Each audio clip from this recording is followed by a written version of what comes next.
Welcome to Edwardian Britain, where progress was gilded, champagne was currency, and anxiety wore diamonds. The year is somewhere between 1901 and 1910, and the world's most elegant people are nervously adjusting their gloves. The Victorians may have invented the stiff upper lip, but the Edwardians perfected the nervous smile, the kind you give while praying your butler didn't just spill soup on a duchess. This was the golden age of hosting, when a dinner invitation wasn't just an event, it was a public declaration of your worth. The moment you decided to throw a soiree, you essentially signed a contract with society to prove that you were wealthy, tasteful, well-bred, and capable of orchestrating an evening so dazzling that people forgot how much they disliked you. And in an era where reputations could shatter faster than crystal, the stakes were as high as the hairdos. Because let's be honest, an Edwardian party wasn't about fun, it was about survival. Hosting was a competitive sport. If your neighbour had a 10-course dinner, you'd better have 12. If they served champagne from Rhin, yours had to come from Epernay. If they hired a string quartet, you'd better get a small orchestra, and perhaps a parrot trained to sing God Save the King. To be outdone was unthinkable. Social inferiority was worse than financial ruin, and often caused both. It wasn't enough to have money. You had to make it perform. Your house needed to whisper old money, even if it screamed mortgage. Your dinner service should have its own biography. And heaven help you if your floral arrangements didn't match your wallpaper, that was social death. As one society columnist sniped, better to be unwed than underdecorated. The good news? You were invited to the social event of the season. The bad news? You had to host it. An Edwardian party was a stage play with no rehearsals, where the audience and actors were the same people, and everyone was terrified of forgetting their lines. The host was director, producer, and target all at once. One wrong choice of guest, one wilted cucumber sandwich, and whispers would spread faster than the scent of overripe pheasant. Dinner was not a meal, it was theatre. Guests performed conversation with the same precision as ballet dancers. The men tried to sound intellectual without appearing dull.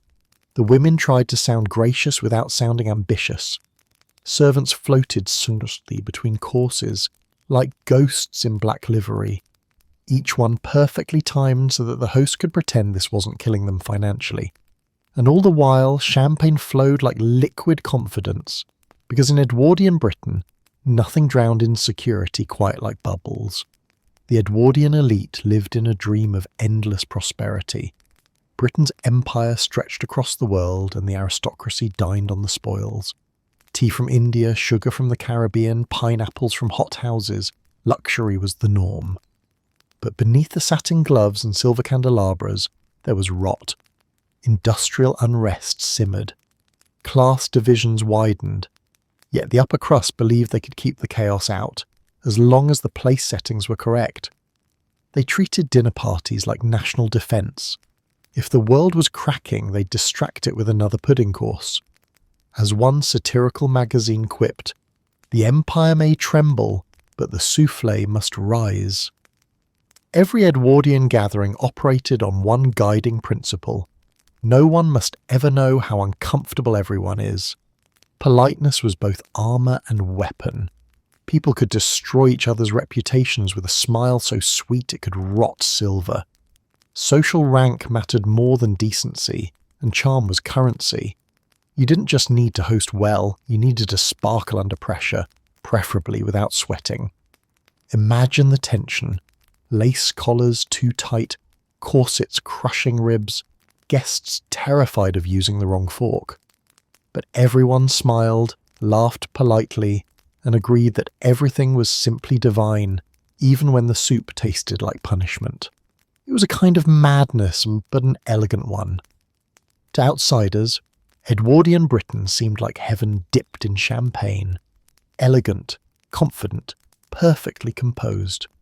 But to live in it was to balance on a knife's edge of etiquette and exhaustion. Everyone knew they were performing. Everyone feared being the first to slip. And beneath that glitter lay the truth. The Edwardian era was a beautiful illusion. A fragile dream held together by debt, denial, and decorative napkins. Within a few short years, The Great War would shatter it all. But for now, they danced, they drank, they pretended, because as every Edwardian host knew, the show must go on, even if the chandelier's already shaking. If the Edwardian era had a national sport, it wasn't cricket or croquet. It was pretending to enjoy yourself under extreme social pressure. The moment you stepped into an Edwardian party, you weren't there to have fun. You were there to perform. The invitation might have looked elegant, embossed with gold and scented faintly of lavender, but it was less of a gesture of friendship and more of a summons to judgment. You weren't invited to relax. You were invited to survive. To begin, you had to understand that in Edwardian society, etiquette wasn't just manners, it was a religion. Every gesture was a prayer to the gods of respectability. You didn't just shake hands, you measured grip, gaze, and duration. You didn't just speak, you calculated tone, volume, and topic like a chemist handling explosives. Social interaction was a minefield disguised as a tea party. The wrong word could cost you your reputation. The wrong laugh could exile you to the far end of the guest list forever. And God forbid you mentioned something vulgar, like money, work, or actual feelings. The nightmare began even before guests arrived. The seating chart, that innocent-looking diagram of names and tables, could trigger existential dread in any host. Who sat next to whom wasn't just a matter of comfort. It was diplomacy, warfare, and matchmaking rolled into one. Placing a viscount beside a merchant's daughter could cause raised eyebrows. Pairing a widow with the wrong gentleman could ignite scandal. Each dinner was a miniature political summit, and one misplaced card could collapse the peace treaty. The good news, your guests might forgive you. The bad news, they would never forget. When guests finally entered, they were expected to navigate this delicate ecosystem with the grace of a ballet dancer on a tightrope. Conversation was scripted without appearing rehearsed. Women were expected to be witty, but not clever, charming, but not far flirty, talkative, but never too talkative. Men, meanwhile, were expected to display mild opinions and moderate enthusiasm for topics that didn't matter. Politic, too dangerous. Religion, off limits. Personal matters, unspeakable. The safest ground was the weather, music, or someone's new curtains. But even then you had to tread carefully. Praise too little, and you were cold. Praise too much, and you were insincere. Smiling was mandatory, but not just any smile. It had to be the appropriate smile. There was the polite smile, the sympathetic smile, the I'm pretending to find this funny smile, and the I hate every second of this but I'm British smile. Every expression was part of a lifelong performance called civilization. The Edwardians were masters of emotional repression. Their ability to conceal true feelings could put poker champions to shame. Dinner etiquette itself was an obstacle course of anxiety. You didn't sit until the hostess sat. You didn't speak until spoken to. You didn't use the wrong fork, a mistake considered social self-destruction. Napkins were to be folded neatly on the lap, not tucked like a bib. Soup was to be sipped away from you silently, as though you feared the bowl might bite back. And woe betide anyone who dared cut lettuce with a knife. That wasn't just poor manners, it was barbarism. Many guests spent entire meals trying not to starve rather than risk humiliation. And hovering over all this was the suffocating weight of appearance. You weren't allowed to show discomfort, not even when your corset was actively trying to assassinate you.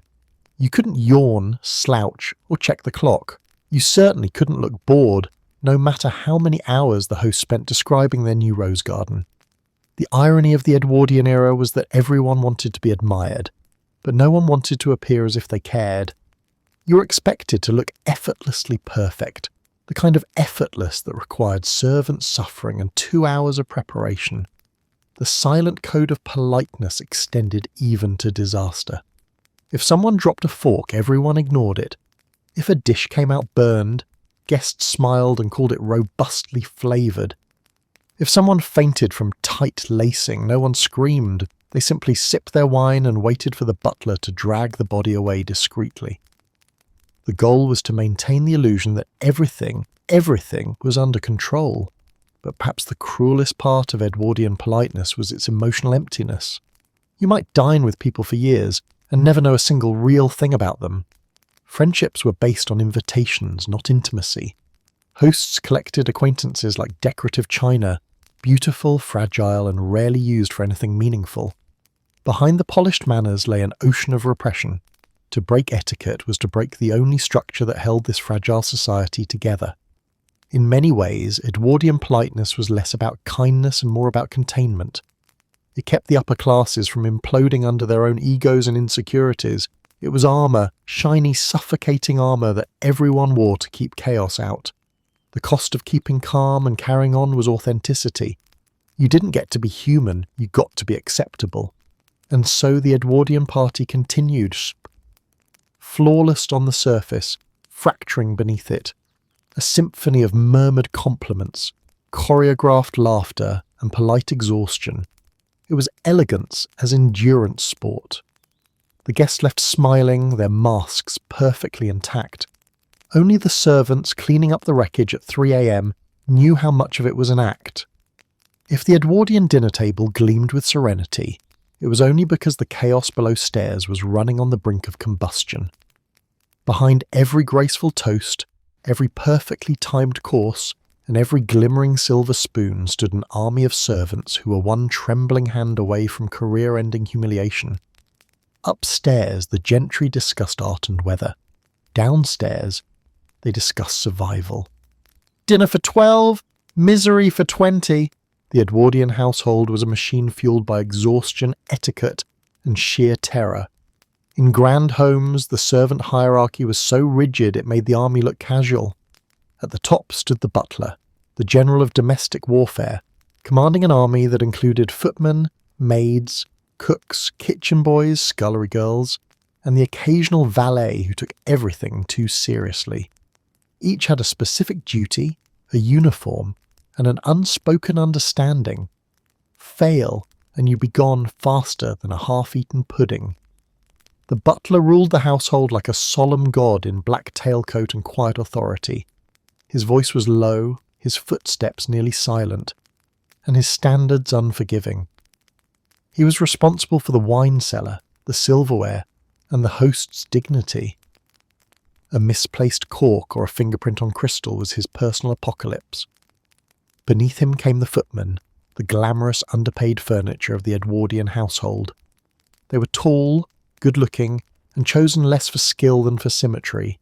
Their primary duties included opening doors, carrying dishes, and looking decorative while pretending not to exist. Below stairs, the cook was queen, fiery, feared, and capable of breaking the spirit of any maid foolish enough to breathe too loudly near the pudding. Her kitchen was a world of relentless heat, clanging pans, and muttered curses about those people upstairs. The menu might have read like poetry: consommé, roast duck, soufflé. But creating it was a brutal marathon of chopping, boiling, and baking under pressure so intense that a modern restaurant kitchen would feel like a yoga retreat in comparison. The smallest mistake could trigger a cascade of panic. A sauce split, a roast burned, a plate cracked, and yet by the time it reached the dining table, the chaos had vanished, replaced by the perfection served in silence. For the maids, life was an endless cycle of invisible labour. Housemaids rose before dawn to scrub floors, polish furniture, and light fires in 100 grates before the household stirred. Parlour maids polished glassware until their fingers bled, while laundry maids toiled in steamy basements wrestling with sheets large enough to cover small continents. They worked 18-hour days for wages that wouldn't buy a single bottle of the champagne they poured. Many slept in cramped attic rooms so small they could make a coffin feel spacious. Their only comfort was the knowledge that exhaustion was, in Edwardian terms, a form of job security. The servants' world ran on fear and timing. Every movement was choreographed, every second accounted for. When the gong sounded for dinner, the operation below stairs shifted into a frenzy that would make a military campaign look lazy. Dishes were plated in formation, sauces ladled with trembling precision, and footmen lined up like nervous soldiers ready for deployment. The butler's final order, "Now," sent them marching upstairs into the bright, terrifying world of the dining room, where one wobbling plate or premature pour could unravel everything. Mistakes were rarely forgiven. A footman who spilled wine might be demoted to boot polishing. A maid who chipped a dish could lose her position entirely. The consequences weren't just professional, they were existential. A servant's reference from their employer was their lifeline. Without it, they might never find work again. That's why every task, no matter how small, was performed with trembling precision. Even lighting a candle could feel like diffusing a bomb. And yet, for all the drudgery, there was a strange pride in getting it right. When a dinner passed without disaster, when the last course was served and the guests applauded the host, a quiet sigh of victory rippled below stairs. They had survived another battle, not that anyone noticed. Upstairs, compliments flowed to the hostess. Downstairs, servants scraped gravy from plates and began scrubbing for breakfast. The glamour above was always paid for in sweat below. But cracks were inevitable. A broken dish, a missing glove, a cook's tantrum, a footman fainting from the heat. The Edwardian servant class lived in constant fear of a scene, that unspeakable social disaster when the illusion shattered and the upper class had to confront the human machinery that made their comfort possible. It was the ultimate taboo, the acknowledgement that elegance depended entirely on exhaustion. As the years edged closer to war, the servants' world began to wobble. Wages stagnated while work grew harder. Younger generations began to wonder why they should spend their lives serving people who couldn't boil an egg. But during the glittering Edwardian years, rebellion was unthinkable. Duty was everything. Silence was survival. And though laughter drifted through the floors above, below stairs there was only the clatter of dishes and the low hum of weary defiance.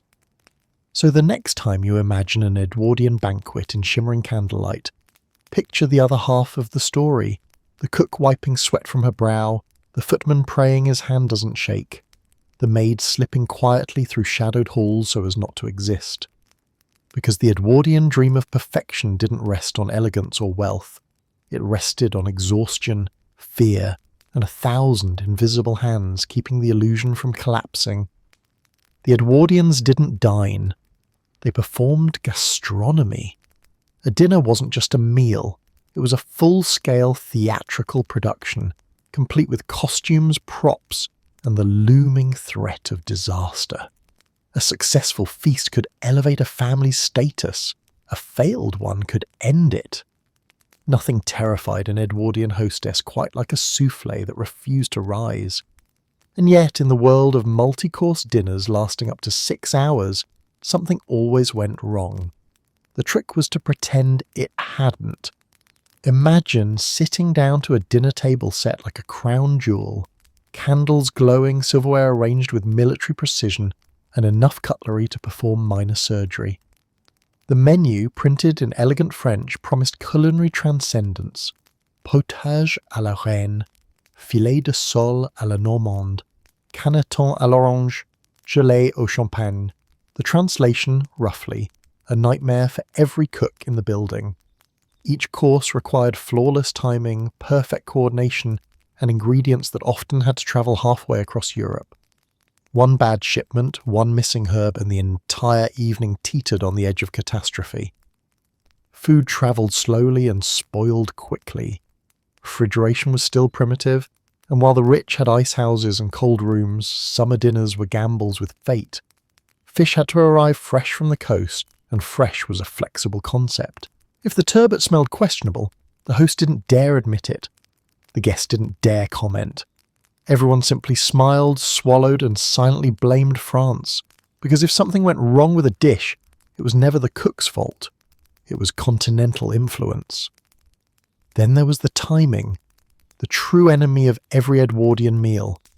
Courses had to arrive in perfect succession, like dancers in a delicate waltz. A single delay could unravel the illusion. If the soup cooled, disaster. If the roast was late, chaos. If the pudding collapsed, despair. Guests upstairs would murmur politely about the elegant pause between courses. unaware that downstairs the cook was screaming bloody murder, a footman was sprinting across the kitchen, and the butler was silently regretting every life choice that led him to this moment. One of the most common calamities came courtesy of the Edwardian obsession with presentation. Food wasn't just cooked, it was sculpted, gilded, and occasionally defied physics. Entire castles of jelly wobbled precariously as they were carried to the table, each quiver of the servant's arm a prayer. Pastries were stacked in towers, pies were decorated with pastry birds, and roasts were presented with their heads still attached, not for flavour, but for flair. When one of these edible monuments toppled en route to the dining room, it was treated like a national tragedy. A fallen pudding was more shocking than a fallen politician, but the true horror came when something hit the floor. It happened more often than you'd think. A roast slipping off its platter, a sauce spilling across the carpet, or a plate shattering into glittering silence. The rules of etiquette dictated that no one, not even the host, acknowledged the incident. The orchestra of politeness simply played on. If a pheasant went airborne, conversation about the weather immediately intensified. A guest could have been impaled by a lamb chop, and still the response would have been, "How charmingly done, Lady Pembroke." And then came the problem of foreign dishes. The Edwardians, desperate to appear worldly, adored adding French, Italian, or Russian recipes to their menus, even if no one knew how to pronounce them, let alone prepare them. Recipes were copied hastily from cookbooks, or borrowed from French chefs who despised their employers. One misplaced ingredient could turn culinary sophistication into chemical warfare. Imagine garlic substituted for vanilla, or brandy mistaken for vinegar. It happened, and when it did, everyone smiled bravely through the smoke. Worse still were the dishes that looked spectacular but were utterly inedible. Guests were too polite to refuse, so the evening became a test of endurance. You chewed slowly, smiled faintly, and prayed it ended soon. A certain duchess was known for her experimental menus, once serving turtle soup so thick that a spoon could stand upright in it. Her guests, terrified to offend, drank it anyway. Half of them were reportedly ill by morning, but the duchess's reputation as a bold hostess remained intact. In Edwardian society, food poisoning was preferable to embarrassment. Even when things went right, they could go too right. Imagine sitting through 10 courses of opulence while trapped in layers of silk and lace. By the 6th course, conversation slowed. By the 8th, digestion had become a philosophical concept. By dessert, people were praying for mercy. Yet still, coffee and liqueurs followed, and anyone who left early risked social suicide. Guests staggered from the table like survivors of polite warfare, smiling weakly as if they'd enjoyed every bite. And through it all, the host maintained composure, because to flinch was to fail. Even if the soup curdled, even if the pudding melted into a sugary puddle, even if someone's monocle fell into the gravy, the only correct response was poise. The Edwardians lived by one unspoken law: never let reality interrupt the performance. So the feast continued, and majestic, absurd, and just a little bit dangerous. Every dinner was a test of luck and illusion, a waltz between perfection and disaster. Because in Edwardian Britain, to serve a flawless meal wasn't just hospitality, it was a miracle. Few things captured the spirit of Edwardian excess quite like the ballroom, glittering sanctuaries of lace, light, and slowly collapsing lungs. If the dinner table was a battlefield of manners, the ballroom was where elegance went to die of heatstroke. Picture 100 people packed into a room built for 70, lit by gas chandeliers that doubled as small suns, and filled with enough perfume and cigar smoke to asphyxiate a horse. Romance was in the air. So was heatstroke. Ballrooms were the jewel of Edwardian social life, the place where reputations were cemented, engagements engineered, and fainting became a legitimate pastime. The grandest homes had their own, often lined with gilded mirrors so guests could admire both themselves and everyone else doing the same. For those without, Hotel ballrooms or rented halls sufficed, though they came with the faint risk of accidentally mingling with the middle class. Either way, no true Edwardian season was complete without at least one grand dance to prove you belonged among society's most beautifully miserable. From the moment the first guests arrived, the air thickened with expectation and sweat. Fashion did not help. Women arrived wrapped in layers of silk, tulle, and social ambition. Their corsets cinched so tightly they couldn't breathe deeply enough to sustain a full waltz. Men wore waistcoats, stiff collars, and coats heavy enough to qualify as armour. Add the heat of hundreds of gaslights flickering overhead, and the atmosphere quickly turned into what one guest described as a furnace scented with violets. The lighting itself was both breathtaking and deadly. Gas chandeliers cast a golden glow that made jewels sparkle and skin glisten, but they also devoured oxygen and radiated unbearable warmth. By midnight, the air grew syrupy. The musicians, stationed in a corner near the inferno of light, wilted visibly. Violins squeaked, trumpets wheezed, dancers pressed forward, smiling through the haze, while the orchestra silently prayed for a power failure. Electric lighting was arriving in some of the grandest homes, but it was unreliable and often flickered ominously mid-waltz, an unintentional effect that only added to the surreal misery. For the dancers, endurance was everything. A proper Edwardian ball demanded hours of relentless movement, polite conversation, and pretending to enjoy both. The most coveted dance of the evening was the waltz, but it was also the most dangerous. Corsets and crinolines left little room for oxygen, and the constant spinning under chandeliers turned many an elegant debutante into a fainting heap of chiffon. This was no minor embarrassment. Fainting too early in the evening risked signalling weakness or poor breeding, while doing so late in the night could be interpreted as romantic swooning. The trick was to collapse gracefully, preferably near someone titled. Fans were a necessity, not just accessories. Women flicked them with coded precision, signalling flirtation, exhaustion, or a desperate plea for air. Men tried to appear unbothered, though many were quietly melting inside their starched collars. Servants dashed between the crowd with trays of champagne that only made things worse. Alcohol and suffocation, the perfect Edwardian cocktail. And then came the music. Each dance was rehearsed chaos, a delicate balance of precision and panic. Partners were assigned in advance, and a misstep could spell social ruin. Stepping on a lady's gown could rip fabric worth more than a servant's yearly wage. Failing to ask the right partner could offend an entire family line. For the socially ambitious, every dance was a networking event disguised as flirtation. Mothers lined the edges like generals directing troops, eyes scanning for eligible bachelors as if choosing targets in battle. The music swelled, the crowd twirled, and somewhere in the back a butler quietly opened a window in violation of the hostess's orders, saving at least 3 lives. Of course, no ballroom was complete without the haze of cigars.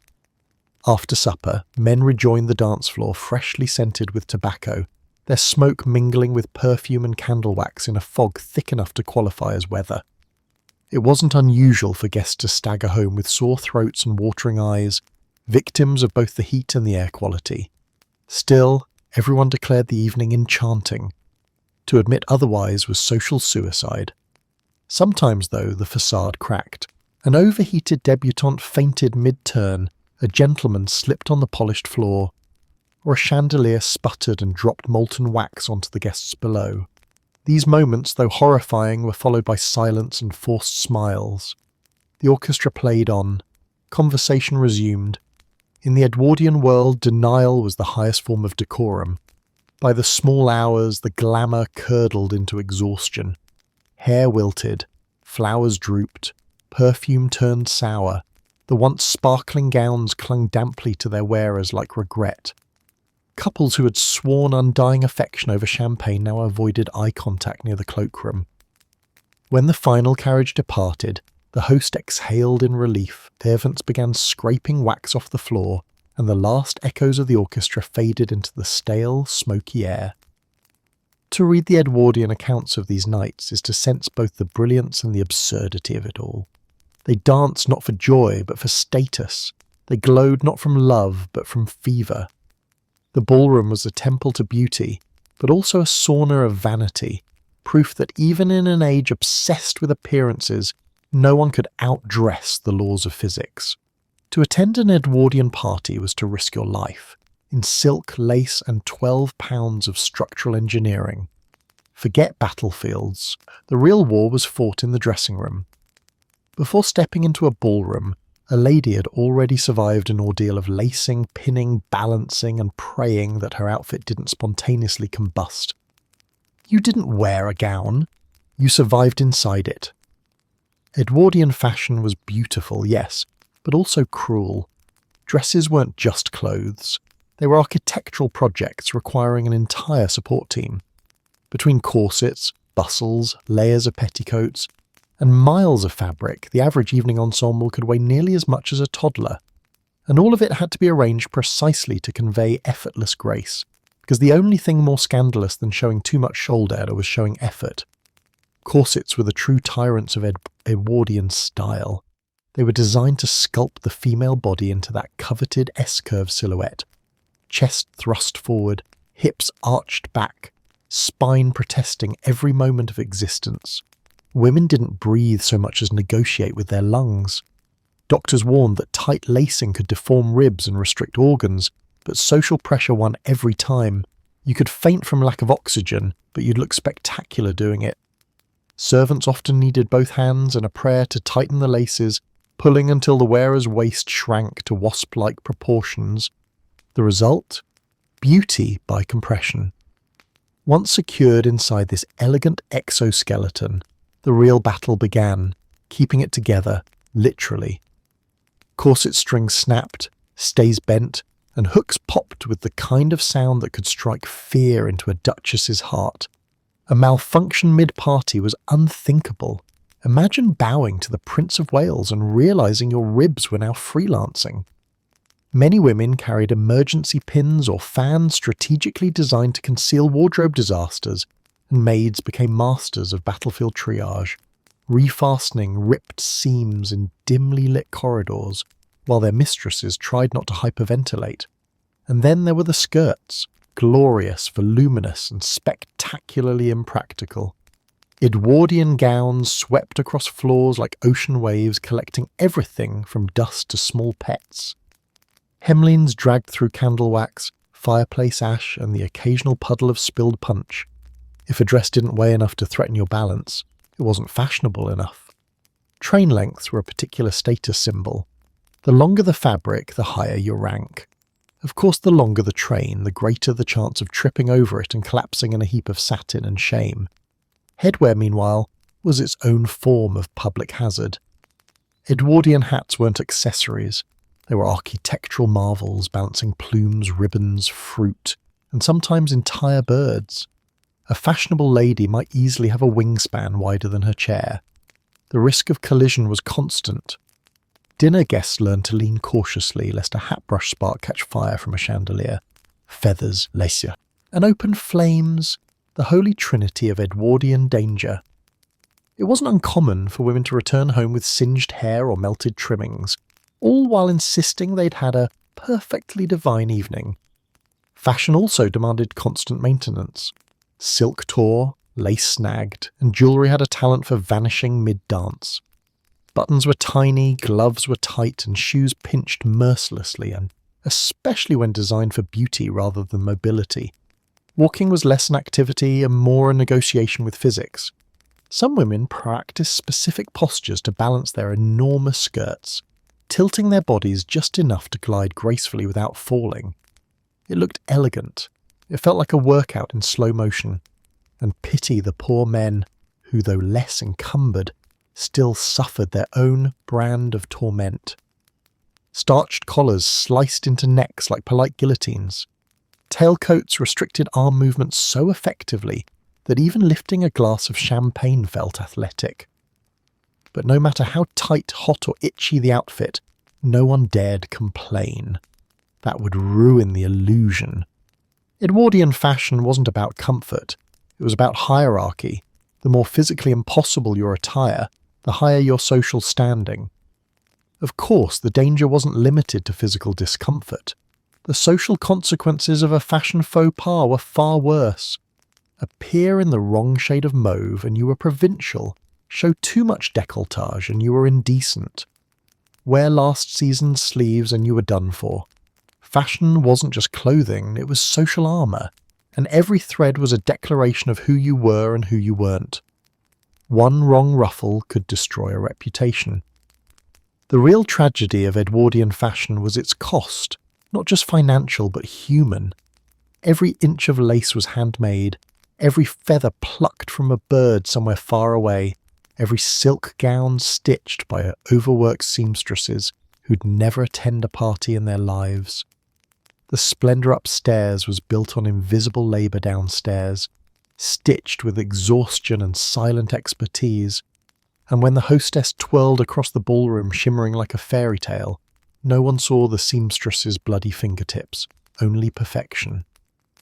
By the end of the night, after the music faded and the carriages rolled away, the real aftermath began. Maids peeled gowns off their mistresses like molting cocoons. Corsets creaked as they were unlaced, leaving red welts across pale skin. Hairpins clattered onto dressing tables by the dozens. The transformation reversed. The elegant swan turned back into a mortal woman with sore ribs and aching feet. And yet, by morning, the cycle began again. Another gown, another gala, another round of beautiful suffering. Because in Edwardian Britain, fashion wasn't just vanity, it was endurance. To dress was to declare your resilience, and your willingness to risk combustion for the sake of looking divine.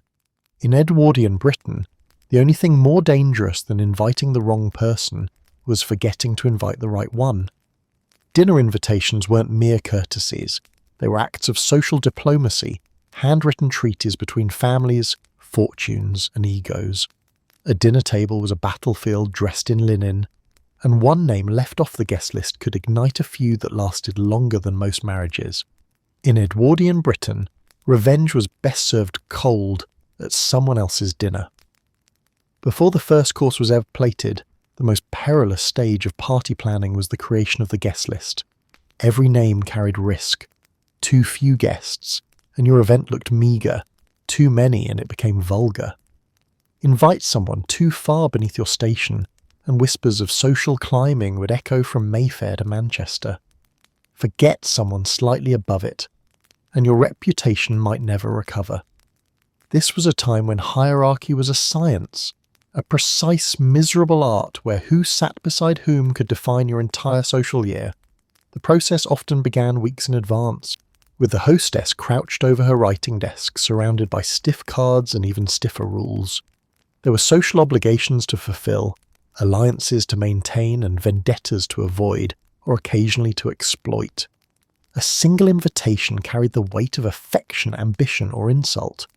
Invite a neighbour's rival and not the neighbour herself, and you might as well declare war. Hostesses developed memories sharper than steel traps to track who had invited whom the previous season. To be omitted, intentionally or not, was the Edwardian equivalent of being unfollowed in public. The cards themselves were small but mighty. Cream-coloured, engraved with flowing script and sometimes an embossed family crest, they announced not just an event, but a statement. I am significant enough to gather the significant. Being seen at the right house on the right evening could make your season. Being excluded could end it. There were stories of ladies waiting by the post for invitations that never came, watching the mailman pass as if he were delivering verdicts instead of letters. The truly desperate sent polite inquiries disguised as accidental notes, hoping to jog a forgetful hostess's memory. It never worked. Worse still was the misaddressed or double-mailed card, a social grenade with an inevitable explosion. Imagine sending 2 invitations to the same guest, but none to their spouse. Or worse, addressing a countess as Mrs. It happened, and the fallout was biblical. Some hostesses were blacklisted for years over envelope errors. In a society obsessed with form, the smallest mistake looked like rebellion. Even when the guest list was correct, the guest order could kill you. Edwardian social seating required the precision of a chess match and the patience of a saint. Married couples could not sit together, heaven forbid they enjoyed themselves. Widows required sympathy but not attention, and unmarried women had to be placed carefully to avoid scandal. One family placed too near another might reignite a decade-old inheritance dispute. One guest seated too far from the host could interpret it as a personal slight. To modern eyes, it sounds exhausting. To Edwardians, it was simply survival. And yet, for all the stress, forgetting someone could sometimes be strategic. Exclusion was the sharpest knife in an Edwardian hostess's drawer. Nothing delivered more satisfaction than watching a rival read about your party in the papers the next morning. The society columns made everything worse and infinitely more entertaining. Gossip writers tracked who attended what, who didn't, and who was suddenly persona non grata. A blank spot on a guest list could become headline-worthy. One forgotten invitation might birth months of deliciously whispered scandal. Then there were the accidental guests, those who arrived uninvited because their names were similar to someone else's. One unfortunate dinner in 1908 saw a minor banker named Miss Smythe show up in place of Sir Smythe. The host, too polite to eject him, spent the evening pretending nothing was amiss while his titled guests quietly steamed. By the time dessert was served, Banker Smythe had become the most infamous man in London social circles, a nobody who'd eaten pudding with a duchess. But nothing topped the disaster of overlapping invitations. Social calendars were so packed that major events often clashed, forcing guests to choose sides. Declining the wrong one could end a friendship. Attending both was physically impossible unless you mastered teleportation or deceit. Some cunning socialites sent messengers to one event with their excuses, while slipping into another by carriage, veiled and triumphant. The Edwardian social scene ran on appearances, and maintaining them was a full-time act of theatre. When the dinner finally happened, and the correct faces appeared at the table, the hostess could breathe, briefly. But the ghost of the uninvited always lingered. Somewhere someone was reading the next morning's newspaper, scanning the guest list and marking her name absent. She would smile sweetly in public. Of course, but her vengeance would be patient, exact, and immaculately dressed. And thus the great wheel of Edwardian society turned, invitation by invitation, snub by snub, the entire social order maintained by ink, envelopes, and gossip. In a world obsessed with decorum, forgetting someone wasn't just a mistake. It was a declaration. Because in the Edwardian age, hospitality wasn't kindness. It was combat, and no duel cut deeper than the one fought with stationery.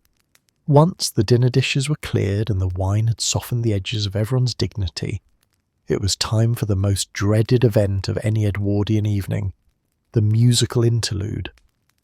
It was society's favourite form of entertainment and its most refined form of punishment. Everyone wanted to show off their talent. Unfortunately, talent was optional. You clapped not from joy, but from mercy. In the Edwardian world, owning a piano wasn't optional, it was a moral obligation. A household without one was considered spiritually bankrupt. How could you possibly claim refinement without the ability to massacre Chopin after supper? Every respectable drawing room featured a gleaming instrument, its polished wood reflecting the desperate faces of guests trying to appear interested while secretly plotting their escape. The problem was that Edwardian culture didn't believe in professional entertainment at private events. That was far too common. A true society evening required amateur performances by the hosts or their unfortunate offspring. The reasoning was simple. Nothing demonstrated refinement like personal humiliation disguised as art. A hostess might beam proudly as her daughter prepared to sing an aria, even as guests braced themselves for 3 minutes of high-pitched regret. The piano recitals were the worst offenders. After hours of small talk and overcooked food, the last thing anyone wanted was to endure the host's cousin pounding through Beethoven like a blacksmith with emotional baggage.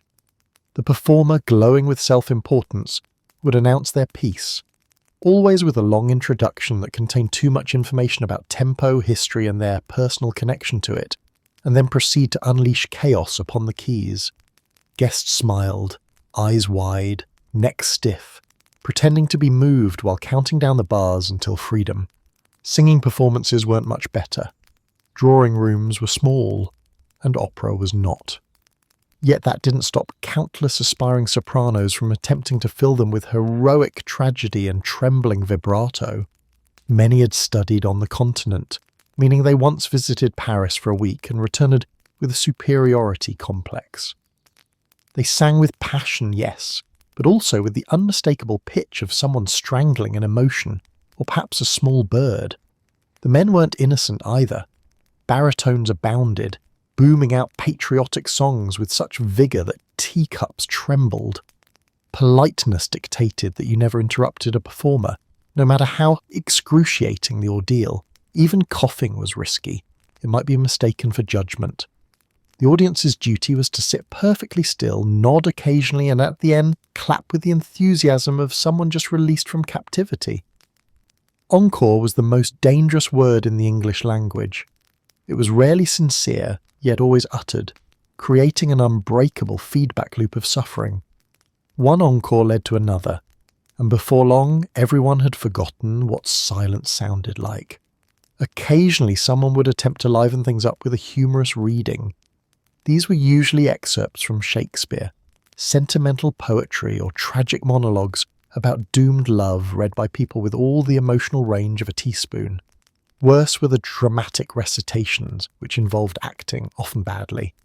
A gentleman might don a cape and declaim Hamlet's soliloquy while the hostess looked on with tears of pride and guests looked on with tears of another kind entirely. There were, of course, the rare professionals, singers, musicians, or actors hired discreetly to fill the programme, but they had to pretend to be friends of the family, lest anyone think the hosts had stooped to commercial arrangements. These poor souls navigated the tightrope of pretending they weren't being paid, performing with passion while surrounded by guests more interested in the menu than the melody. Still, when true talent appeared, the contrast was so startling that people sometimes forgot to clap, stunned into silence by what music was supposed to sound like. Even mechanical music brought trouble. The new gramophones were fashionable but unpredictable. A scratch on the record could turn an elegant waltz into a stuttering nightmare, and some hosts, desperate to appear modern, tried to blend live and recorded performances, with results so cacophonous they made the family dog howl. Yet everyone applauded anyway, insisting it was marvellously avant-garde. The servants suffered most. Forced to linger by the door in silence, they bore witness to every off-key aria and trembling sonata, their faces impassive as their souls begged for death. They would later mimic the performances in the servants' hall, producing renditions far more entertaining than the originals. There, away from chandeliers and champagne, laughter was allowed, a luxury strictly forbidden upstairs. By the final act, usually a sentimental ballad about love, springtime, or both, guests were beyond exhaustion. The air grew thick with sighs and stale perfume. Someone inevitably nodded off, usually an elderly gentleman whose snoring joined the accompaniment in perfect counterpoint. Still, when the final note mercifully faded, the room erupted in applause. Compliments flowed like cheap wine. "Exquisite! Enchanting! You must perform again soon." No one meant a word of it, but in Edwardian society, sincerity was less valuable than a well-timed bow. When the ordeal finally ended, conversation returned with the ferocity of a liberated people. Someone mentioned the weather. Someone else suggested another glass of champagne. Anything to drown the memory of that last high note. And somewhere the pianist was already planning her next little performance, oblivious to the silent despair she left in her wake.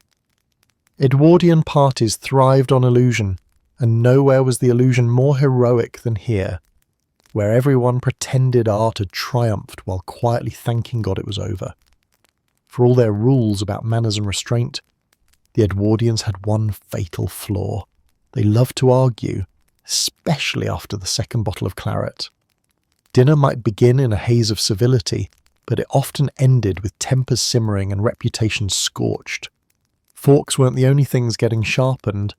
At its best, an Edwardian dinner was a glittering stage of intellect and charm.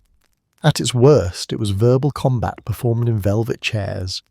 Politics, class, art, love, scandal, all the forbidden topics had a way of creeping in once the soup course gave way to stronger spirits. And though everyone knew the rules of polite conversation, they also knew the thrill of watching those rules snap like a brittle biscuit under pressure. The Edwardians were trained to duel with words, not weapons. Wit was their sword, sarcasm their shield.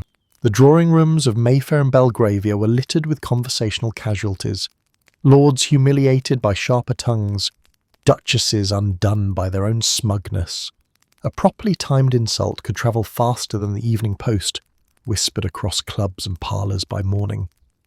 One famous dinner in 1909 saw the Earl of C, a self-proclaimed expert on everything, boast about his understanding of the working class. "I treat my staff like family," he declared proudly, to which Lady E replied, "Ah yes, forever under your roof and never allowed to leave." The laughter was polite but lethal. The Earl's smile froze, his legacy of condescension sealed in porcelain and gossip. By dessert, no one dared meet his eye, and not out of pity, but in case they caught the embarrassment. Another evening turned chaotic when a poet decided to critique the hostess's taste in literature, loudly and while quoting himself. The ensuing silence could have preserved meat. When the host gently suggested a change of topic, the poet responded by calling everyone at the table intellectually malnourished. The pianist played louder, the ladies fanned themselves, and the butler poured more wine, the Edwardian version of crisis management. But not every duel was public. Some unfolded in whispers and sidelong glances, fought with insinuations rather than words. The Edwardians perfected the art of passive aggression. "How brave of you to wear that colour," a woman might say, smiling sweetly. "I never could with my complexion." Translation: "You look dreadful, darling." Men were subtler. They wielded compliments as traps, inviting rivals to reveal ignorance. "Ah, you're quite right about the Boer War," one might murmur. "If only the generals had your understanding of geography." It sounded polite, but the subtext was a slap. Love triangles, too, added spice to these gatherings. Affairs among the upper classes were so common they might as well have been part of the menu. The danger came when 3 of the involved parties wound up at the same table, which, given the smallness of Edwardian high society, happened with alarming frequency. A glance, a half-smile, a misplaced toast, and suddenly the atmosphere curdled.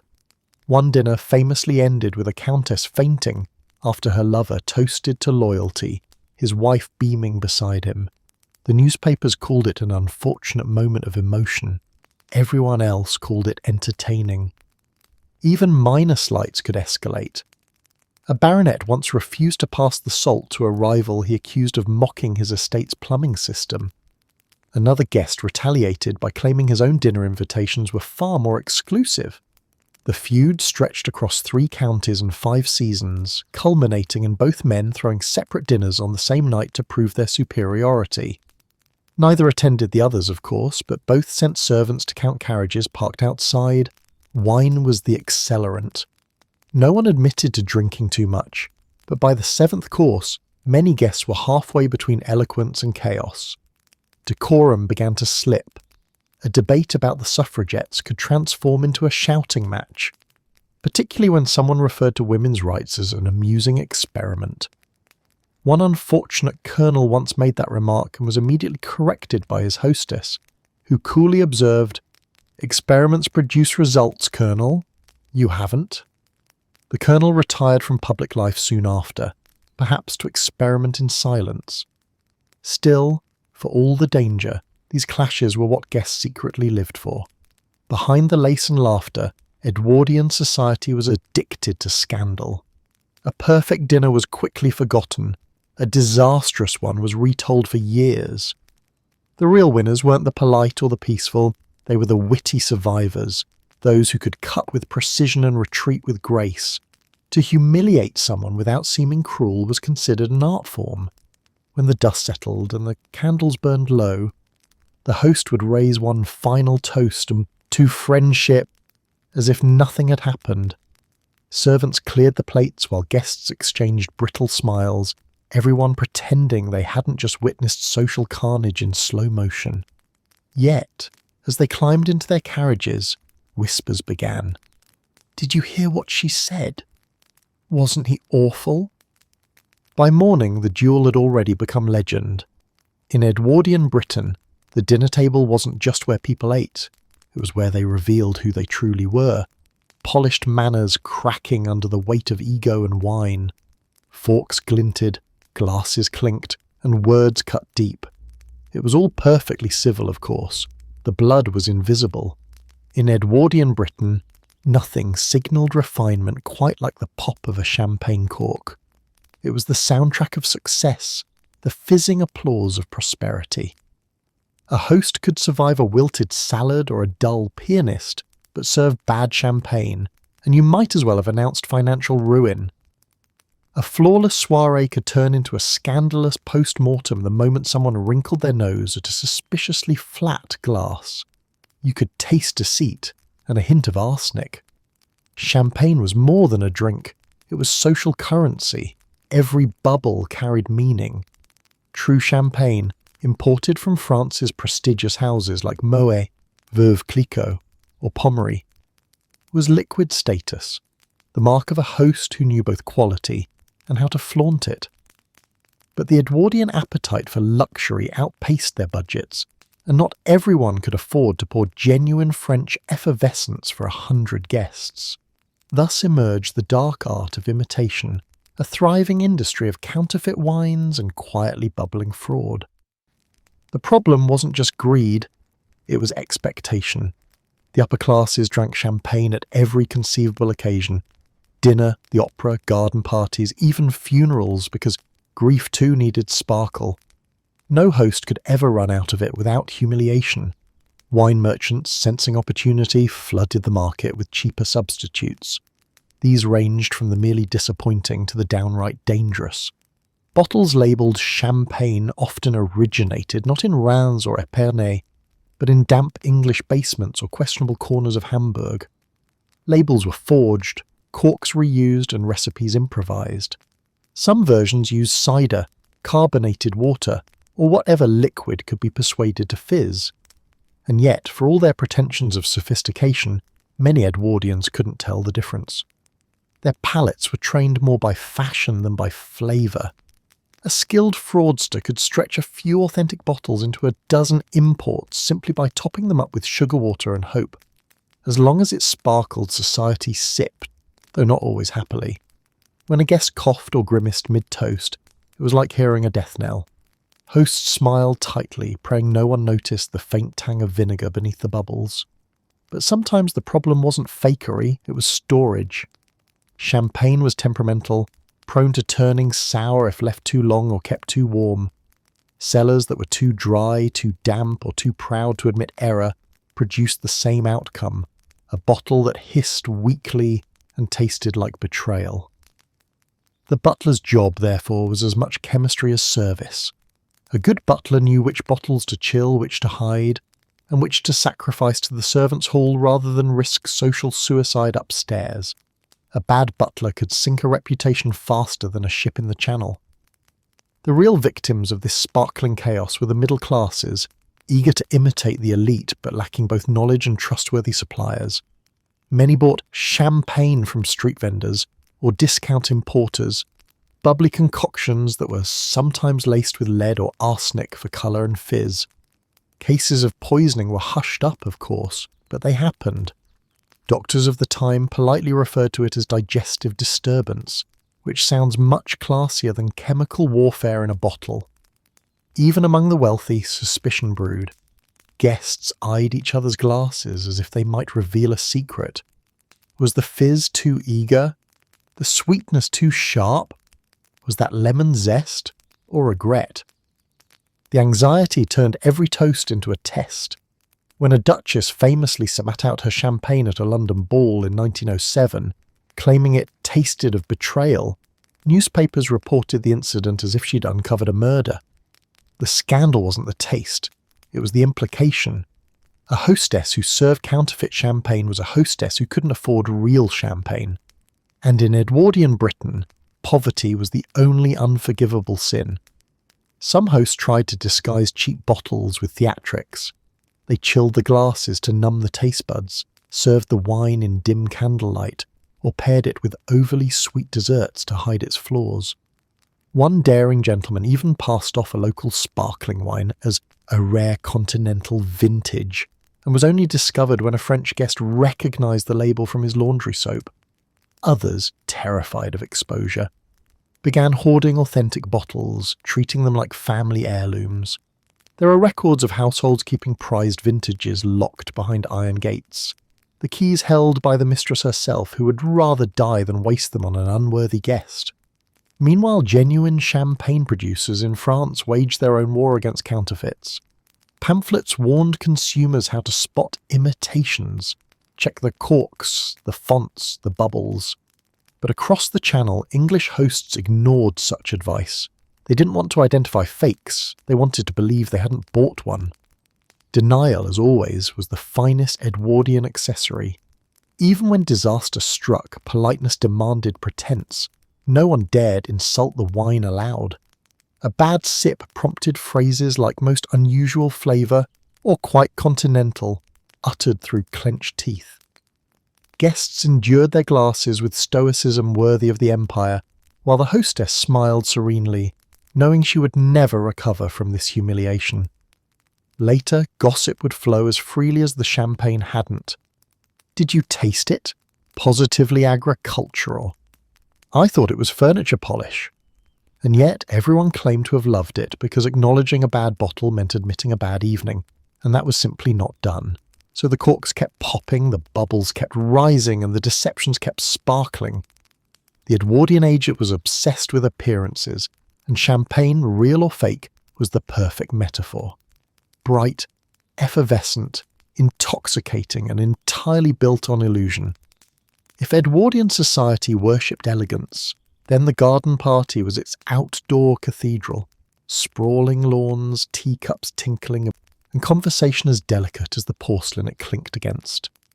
On paper it was paradise, sunlight shimmering on white parasols, champagne flowing like afternoon gossip, and a string quartet performing beneath the wisteria. But that was on paper. In reality, this was Britain, a nation whose weather had never read the invitation. No matter how grand the preparations, every Edwardian garden party lived under one unspoken threat: rain. And umbrellas couldn't save dignity. These events were the jewels of the social calendar, especially in summer.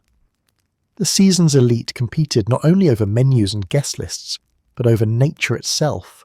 A perfect garden party, one with blue skies, manicured lawns, and guests that glowed rather than perspired, was proof of divine favour. But for every flawless afternoon, there were 10 that ended in chaos. Because no matter how rich the host or how elaborate the marquee, the British sky had opinions. Imagine the scene, the lawns of a grand country estate, tables spread with fine linen and delicate cakes, guests drifting through rose bushes in their best whites. Somewhere a butler refills champagne glasses with militaristic efficiency. And then a distant rumble, heads tilt skyward. Just a breeze, someone says hopefully. It isn't. Within minutes the sky darkens, the temperature drops, and the first drops of doom begin to fall on several £1,000s worth of hats. It was never just rain, it was retribution. British weather didn't sprinkle, it conspired. Wind whipped through parasols, hats took flight, and carefully arranged floral displays collapsed into botanical carnage. Silk dresses clung in unfortunate ways. Starch gave up entirely, and gentlemen's shoes squelched like scandal. Those idyllic cucumber sandwiches, once the pinnacle of refinement, quickly transformed into sad, bloated casualties of atmospheric warfare. Hosts, of course, pretended nothing was wrong. The Edwardian code of composure demanded denial in the face of disaster. "A refreshing drizzle," someone would chirp as their chair sank into the lawn. Footmen scrambled to secure tablecloths, maids dashed to rescue cakes, and guests huddled under makeshift shelters with the determination of survivors. The orchestra, stoic to the last, played louder to drown out the thunder, violins screeching defiantly against the apocalypse. Marquees, those elegant white tents that symbolise civilization's triumph over nature, were anything but. When dry, they gleamed like temples of leisure. When wet, they became traps. Rain pooled on their canvas roofs, dripping rhythmically onto expensive gowns. Gusts of wind turned them into enormous kites, flapping and buckling as servants clung to the poles for dear life. One unfortunate fate in TU6 saw an entire marquee collapse into a fountain, carrying half the guest list with it. A spirited affair, the papers called it, which was Edwardian for utter chaos. Still there were rules, even for disaster. No one screamed, no one ran. To flee from the rain was to admit weakness. Guests instead adopted expressions of forced amusement, declaring the whole thing such fun while plotting the fastest escape route to the nearest carriage. The servants, drenched and slipping through mud, became silent heroes of these tragedies, fetching umbrellas, towing stranded ladies from puddles, and salvaging tea sets like battlefield medics. Food was another casualty. The Edwardian picnic table was a miracle of logistics, towers of pastries, jellies that wobbled with aristocratic pride, and towers of fruit arranged like still-life paintings. But one gust of wind or stray raindrop turned art into anarchy. Cream curdled, tarts dissolved, and sandwiches transformed into edible tragedies. Yet hosts soldiered on. "Do have another sponge cake," they did insist, offering what now resembled a damp relic of empire. Even the animals joined the farce. Horses spooked, dogs raided tables, and peacocks, popular decorations for outdoor estates, strutted indignantly through puddles, feathers drooping like deflated egos. Somewhere in the chaos, someone would declare, "This reminds me of the Riviera," because British optimism, much like British weather, knew no limits of absurdity. Of course, not every garden party required rain to fail. Sometimes the heat did the damage, sun melting wax moustaches, cream turning to soup, and guests slowly cooking inside corsets. But rain was the great equaliser.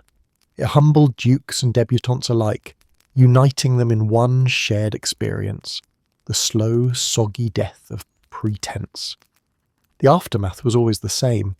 Laughter just a little too loud, reassurances just a little too desperate, and a trail of muddy footprints leading to carriages that smelled faintly of despair and wet silk. By the following morning, the gossip pages would soften the story. Lady Pembroke's garden party was delightfully eventful, they'd write, careful not to mention that 3 hats had been lost to the wind and the orchestra had nearly drowned. Photographs showed smiling faces under parasols, proof that the British elite could maintain dignity even as their shoes floated away. The truth that the empire's greatest social minds were repeatedly undone by clouds was an open secret everyone pretended not to find hilarious. For all the planning, the lace, the flowers, and the champagne, every Edwardian knew that no garden party was truly under human control. Nature, with exquisite timing, always RSVP'd yes, and as drenched guests clinked their glasses under grey skies, one could almost imagine the heavens themselves raising a toast to vanity, endurance, and the eternal joke of British weather. Of all the Edwardian ways to court disaster, few were as efficient as the costume party. It combined everything the upper class loved, fashion, performance, and the illusion of moral flexibility into one glittering, chaotic evening. These masquerades promised freedom from the stiff etiquette of everyday life. You could be anyone, a medieval knight, a Greek goddess, or Marie Antoinette. Again, but when everyone's pretending, someone always forgets who they're married to. The Edwardians adored a theme. A regular dinner might demonstrate taste, but a costume ball demonstrated imagination, or at least an expensive dressmaker. Invitations were written like theatrical scripts. Come as a figure from history. Attend in the spirit of the Renaissance. Portray an ancient Roman, provided your toga doesn't scandalise Aunt Beatrice. The hosts transformed their estates into wonderlands of excess. Ballrooms became Venetian palaces, gardens turned into fairy forests, and drawing rooms overflowed with faux marble columns, glittering draperies, and questionable attempts at authenticity. Of course, the success of any Edwardian masquerade depended less on creativity and more on visibility. The wealthiest guests spared no expense to ensure they were immediately recognisable. If someone came as Cleopatra, there would be a real snake. If someone dressed as Neptune, there would be an actual trident and enough sequins to blind the band.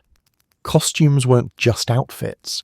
They were declarations of social hierarchy stitched in gold thread. The more impractical your attire, the more impressive your bank account. But luxury bred chaos. Corsets and lace were already dangerous under ordinary circumstances. Add masks and false identities, and disaster became inevitable.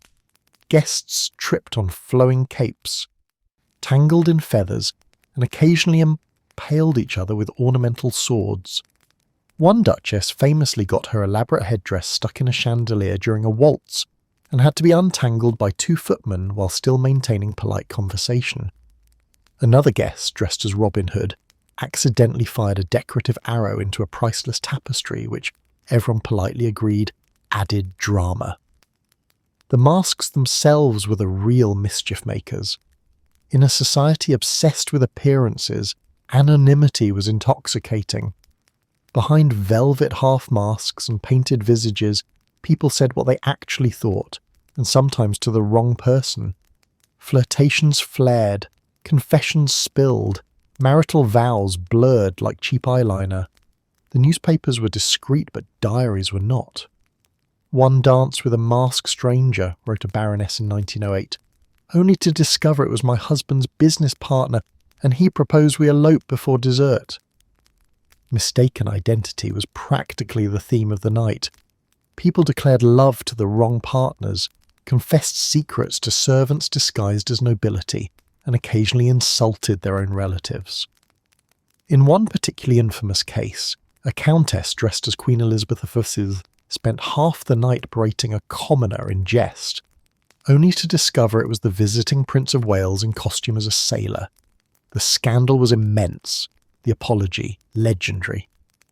The problem was that masks gave permission to flirt, gossip, and behave badly under the convenient shield of fantasy. For one night, the rules of Edwardian restraint melted away under candlelight. Wives danced with strangers, husbands whispered behind fans, and the champagne never stopped flowing. Every suppressed instinct, every repressed emotion found its outlet in those gilded rooms. You could betray a friend and blame it on mistaken identity. You could kiss a rival and call it theatre.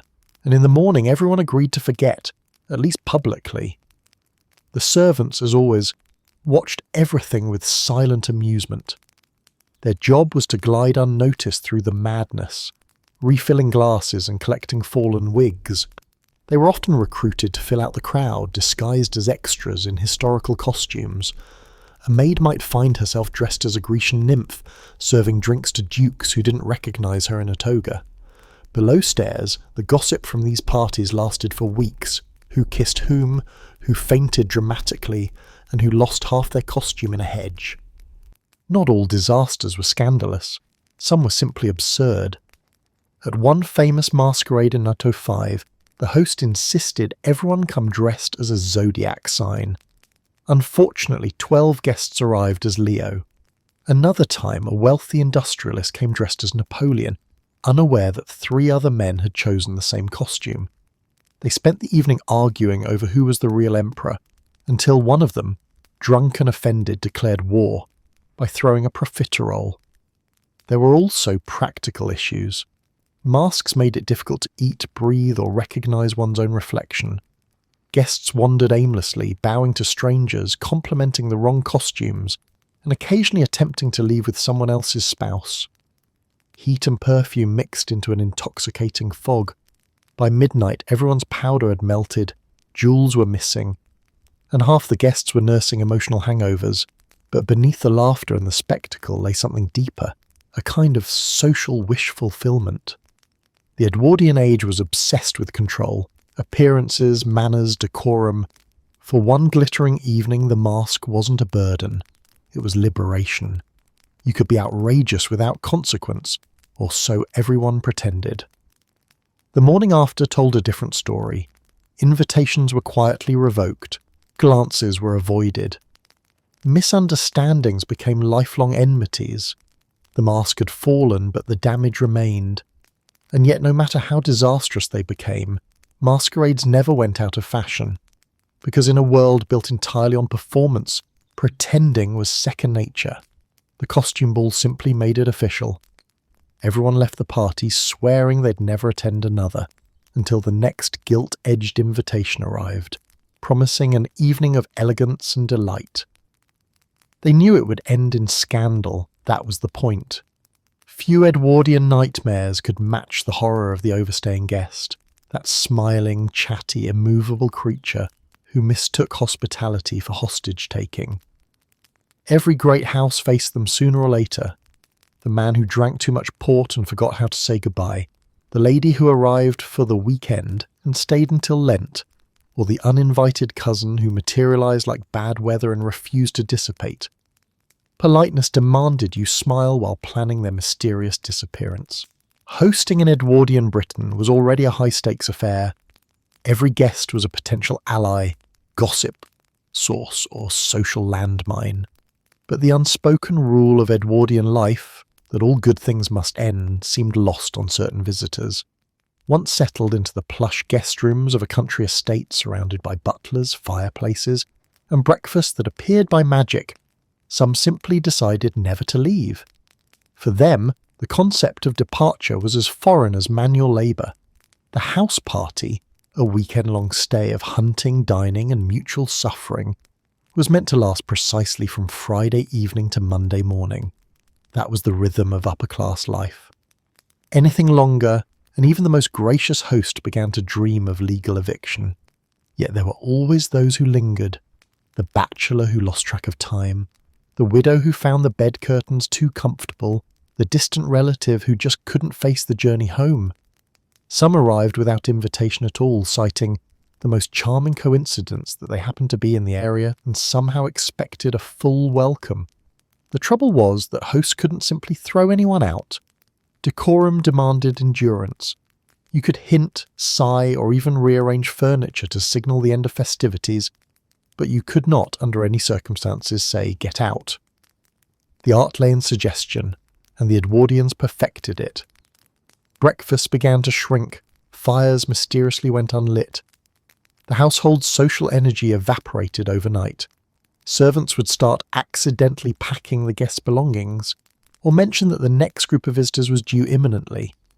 Still, some guests remained impervious, interpreting every inconvenience as renewed hospitality. There are countless stories of hosts driven to the edge. One lady in Sussex was allegedly haunted by a guest who stayed so long her children began calling him Uncle What's His Name. Another hostess, desperate for peace, pretended her house was being fumigated for moths, only for the guest to compliment her on her sensible precautions and offer to help supervise the process.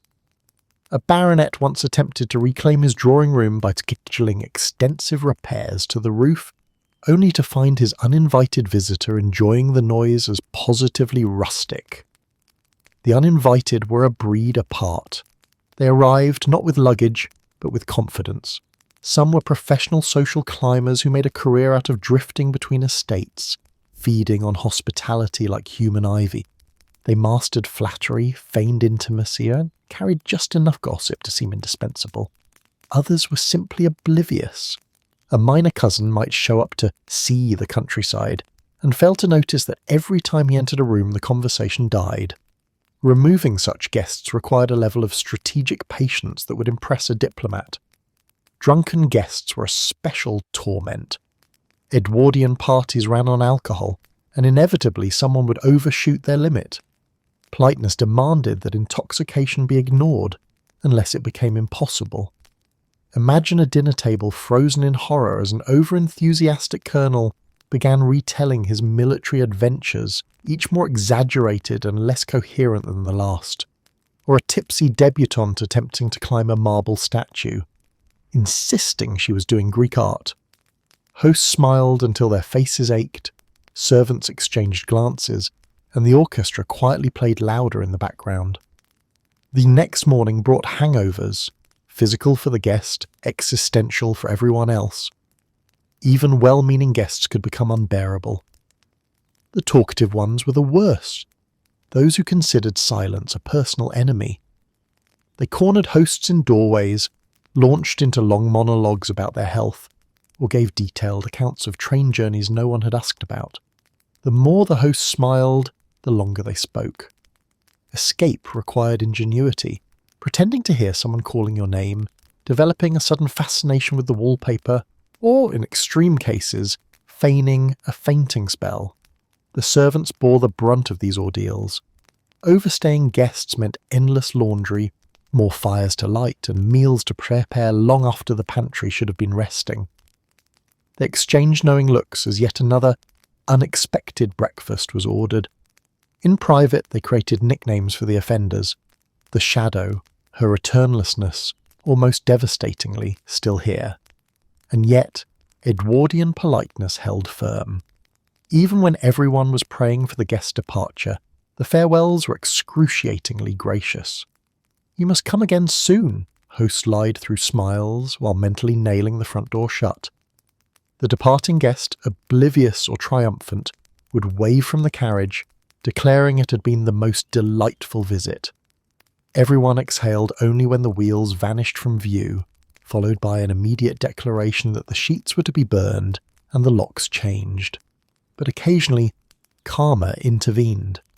A few months later, that same overstaying guest might find themselves hosting war, and discover how quickly sympathy evaporated when someone else simply refused to leave. The Edwardians called it poetic justice. Modern readers might call it social revenge, neatly chilled and elegantly served. In the end, the Edwardian house party was a fragile dance between graciousness and endurance. The host pretended to enjoy the company, the guest pretended to know when to leave. And somewhere between those two illusions lay the truth of the era, that politeness, taken to extremes, could make a prisoner out of anyone. In Edwardian Britain, sobriety was considered admirable, but only in theory. The upper class had a love affair with alcohol so passionate that it bordered on aristocratic destiny. Champagne was the lubricant of social life, whiskey the cure for awkward semblance, and brandy the solution to absolutely everything else. The Edwardian gentleman prided himself on refinement, but the truth was far messier. He came as the Duke of Marlborough and left as public embarrassment number one. Every grand house had its liquid hierarchy. The day began with a discreet eye-opener, a morning nip of brandy or sherry for the Constitution. Luncheon meant claret. Afternoon tea, easily upgraded with a dash of gin. And by dinner the drinks came in armies, aperitifs to sharpen appetite, wine for each course, and port to cement the evening's downfall. No meal, no meeting, no minor human interaction was complete without a drink. To refuse was not only suspicious, but downright unpatriotic. The Edwardian elite treated alcohol like personality fuel. A witty man became brilliant after 2 glasses, after 5, a philosopher, after 8, a hazard to upholstery. The polite line between merry and scandalous was razor thin, and most people tripped over it before dessert. The newspapers of the time were full of euphemisms for such behaviour: spirited conduct, enthusiastic conversation, or the unforgettable, overwhelmed by good fellowship. Translation: someone had passed out in the rhododendrons. Gentlemen's clubs were the epicentres of this liquid culture. Behind mahogany doors and clouds of cigar smoke, titled men staggered through the rituals of refinement. Port decanters glowed like religious relics. Waiters glided silently, refilling glasses that never seemed to empty. There were rules, technically, about decorum, but enforcement was optional. If an admiral fell asleep in the billiards room, he was simply deep in contemplation. If a viscount mistook a fern for his hat, no one mentioned it. The true scandal wasn't drinking too much. It was doing it in public where the lower classes could see. That didn't stop the scandals from leaking out. The Edwardian press adored a tipsy aristocrat. Stories spread of lords misplacing their dignity, and occasionally their trousers, at dinner parties. One baron allegedly tried to order his carriage from inside a conservatory and became furious when the orchids didn't respond. Another nobleman, attempting to impress his guests, rode his horse into the drawing room for sport. The horse refused to leave. The newspapers called it a most entertaining misunderstanding. Country house weekends were the true stages of drunken calamity. Guests arrived sober and titled, and by Sunday both were in question. After the evening meal, the gentlemen retired for port and cigars, while the ladies were escorted to the drawing room for genteel conversation and gossip. But the men rarely stopped at port. Whiskey appeared, then brandy, and eventually someone decided the billiard table needed to double as a dueling ground. The next morning, the footman found monocles in the flower beds and a marquis asleep on a sideboard. For Edwardian women, the relationship with alcohol was more delicate. Publicly restrained, privately enthusiastic. Respectable ladies pretended not to drink, yet punch bowls mysteriously emptied at alarming speed. Ladies' tipple, sherry, liqueur or champagne was considered harmless, though many developed a refined expertise in pretending a second glass was their first.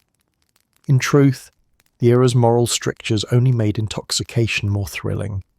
At certain house parties, it was whispered that the best way to recognise who'd been drinking was to check whose pearls had come undone. The most dramatic casualties were the aristocrats who let drink steer their fortunes, literally. There were tales of duels revived under the influence, men challenging each other over imagined insults or perceived flirtations. One inebriated lord reportedly declared, "My honour is at stake," before realising he was alone in the room. Others tested their bravery in more creative ways, swimming in fountains, fencing with umbrellas, or attempting poetry. Nothing sobers a man faster than hearing his own verse recited back to him the next morning. The servants, as usual, bore witness. They navigated puddles of spilled brandy, caught falling piers mid-collapse, and quietly dragged the inebriated to safety, or at least out of sight. A skilled butler could anticipate disaster by the angle of a glass or the volume of laughter. He knew when to refill, when to distract, and when to discreetly lock the decanter cabinet. His survival depended on keeping the household's dignity upright, even when its owner was not.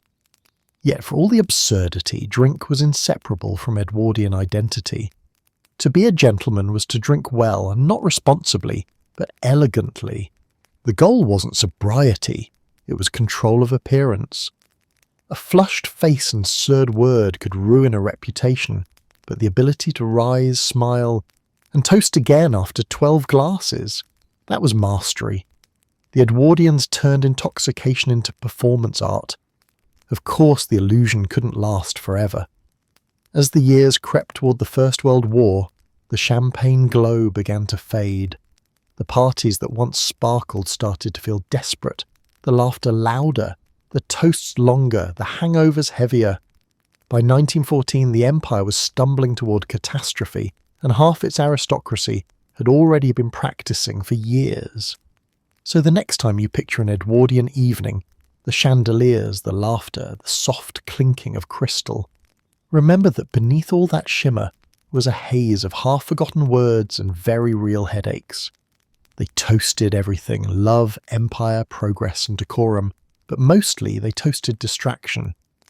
Once upon a time, the Edwardians thought photography was harmless, a charming novelty that froze smiles and flattered vanity. They couldn't have been more wrong. When the first cameras clicked their way into drawing rooms and gardens, high society had no idea it had just invited its own destruction. The flash didn't just light the room, it ended careers.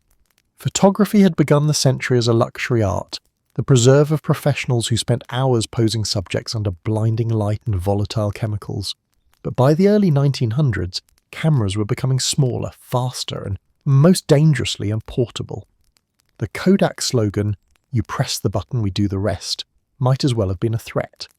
Suddenly, anyone could capture a moment, and Edwardian high society had a lot of moments that were better left unrecorded. At first, photographs were the height of fashion. A proper hostess proudly displayed portraits of her family, posed like marble statues, the men stiff and heroic, the women angelic and faintly terrified. Photographic invitations to parties were considered cutting edge, and society magazines printed pages of debutantes captured in their natural grace, though natural in Edwardian terms meant 2 hours of posing in agony while pretending to enjoy the experience. But it didn't take long for cameras to escape the studio and infiltrate real life, with disastrous results. The problem was spontaneity. Edwardian decorum thrived on control, every smile rehearsed, every gesture choreographed. Photography, however, had no interest in decorum, caught people mid-laugh, mid-bite, mid-scandal. Suddenly, the masks of politeness that society had spent decades perfecting could be stripped away by a click and a flash. A blurred figure in the background, a misplaced hand, a suggestive expression. That was all it took. One photograph could undo years of careful reputation management.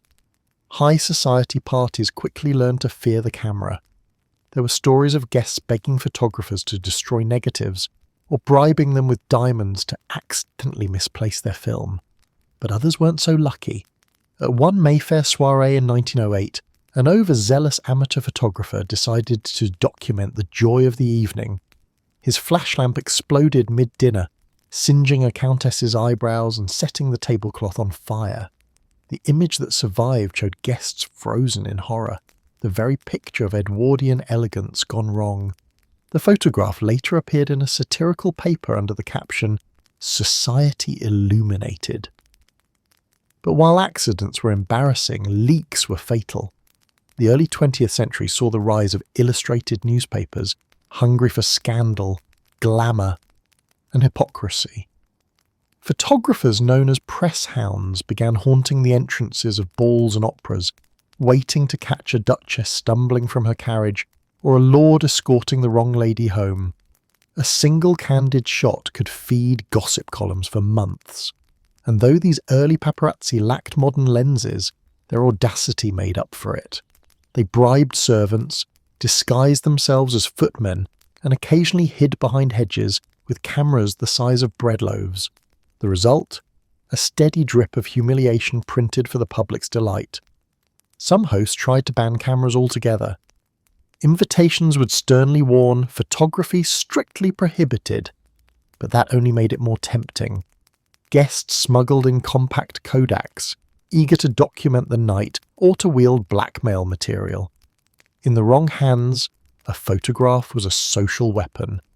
A rival could ruin a marriage, destroy an alliance, or silence a critic with nothing but a snapshot and a smirk.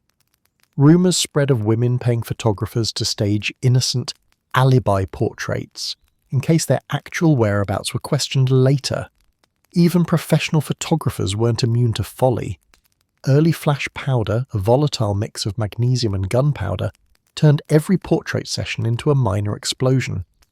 Many a sitting ended with guests coughing in clouds of smoke while the photographer announced cheerfully, "Marvellous exposure." One ambitious host even attempted to capture a group portrait at midnight by candlelight, resulting in an image so ghostly that half the guests claimed it proved the existence of spirits. But the real power of photography lay in its permanence. A scandal could fade, a photograph could not. A drunken smile, a lover's glance, or a smudge of lipstick where it didn't belong, all immortalized on glossy paper. The Edwardians, obsessed with image, suddenly had to face the horror of seeing themselves as they really were. For a society built on illusion, that was unforgivable. Of course, not everyone hated the camera. Some used it with cunning precision. Hostesses staged elaborate portraits to outshine their rivals, arranging guests in artful poses designed to be reprinted in magazines. Others cultivated a carefully candid image, laughing with their children, riding horses, or reading poetry, to appear both glamorous and approachable. It was the birth of the modern publicity stunt, and no one exploited it better than royalty. The The Prince of Wales himself was photographed so frequently that his moustache became a national landmark. Still, the danger never disappeared. Every flash carried risk.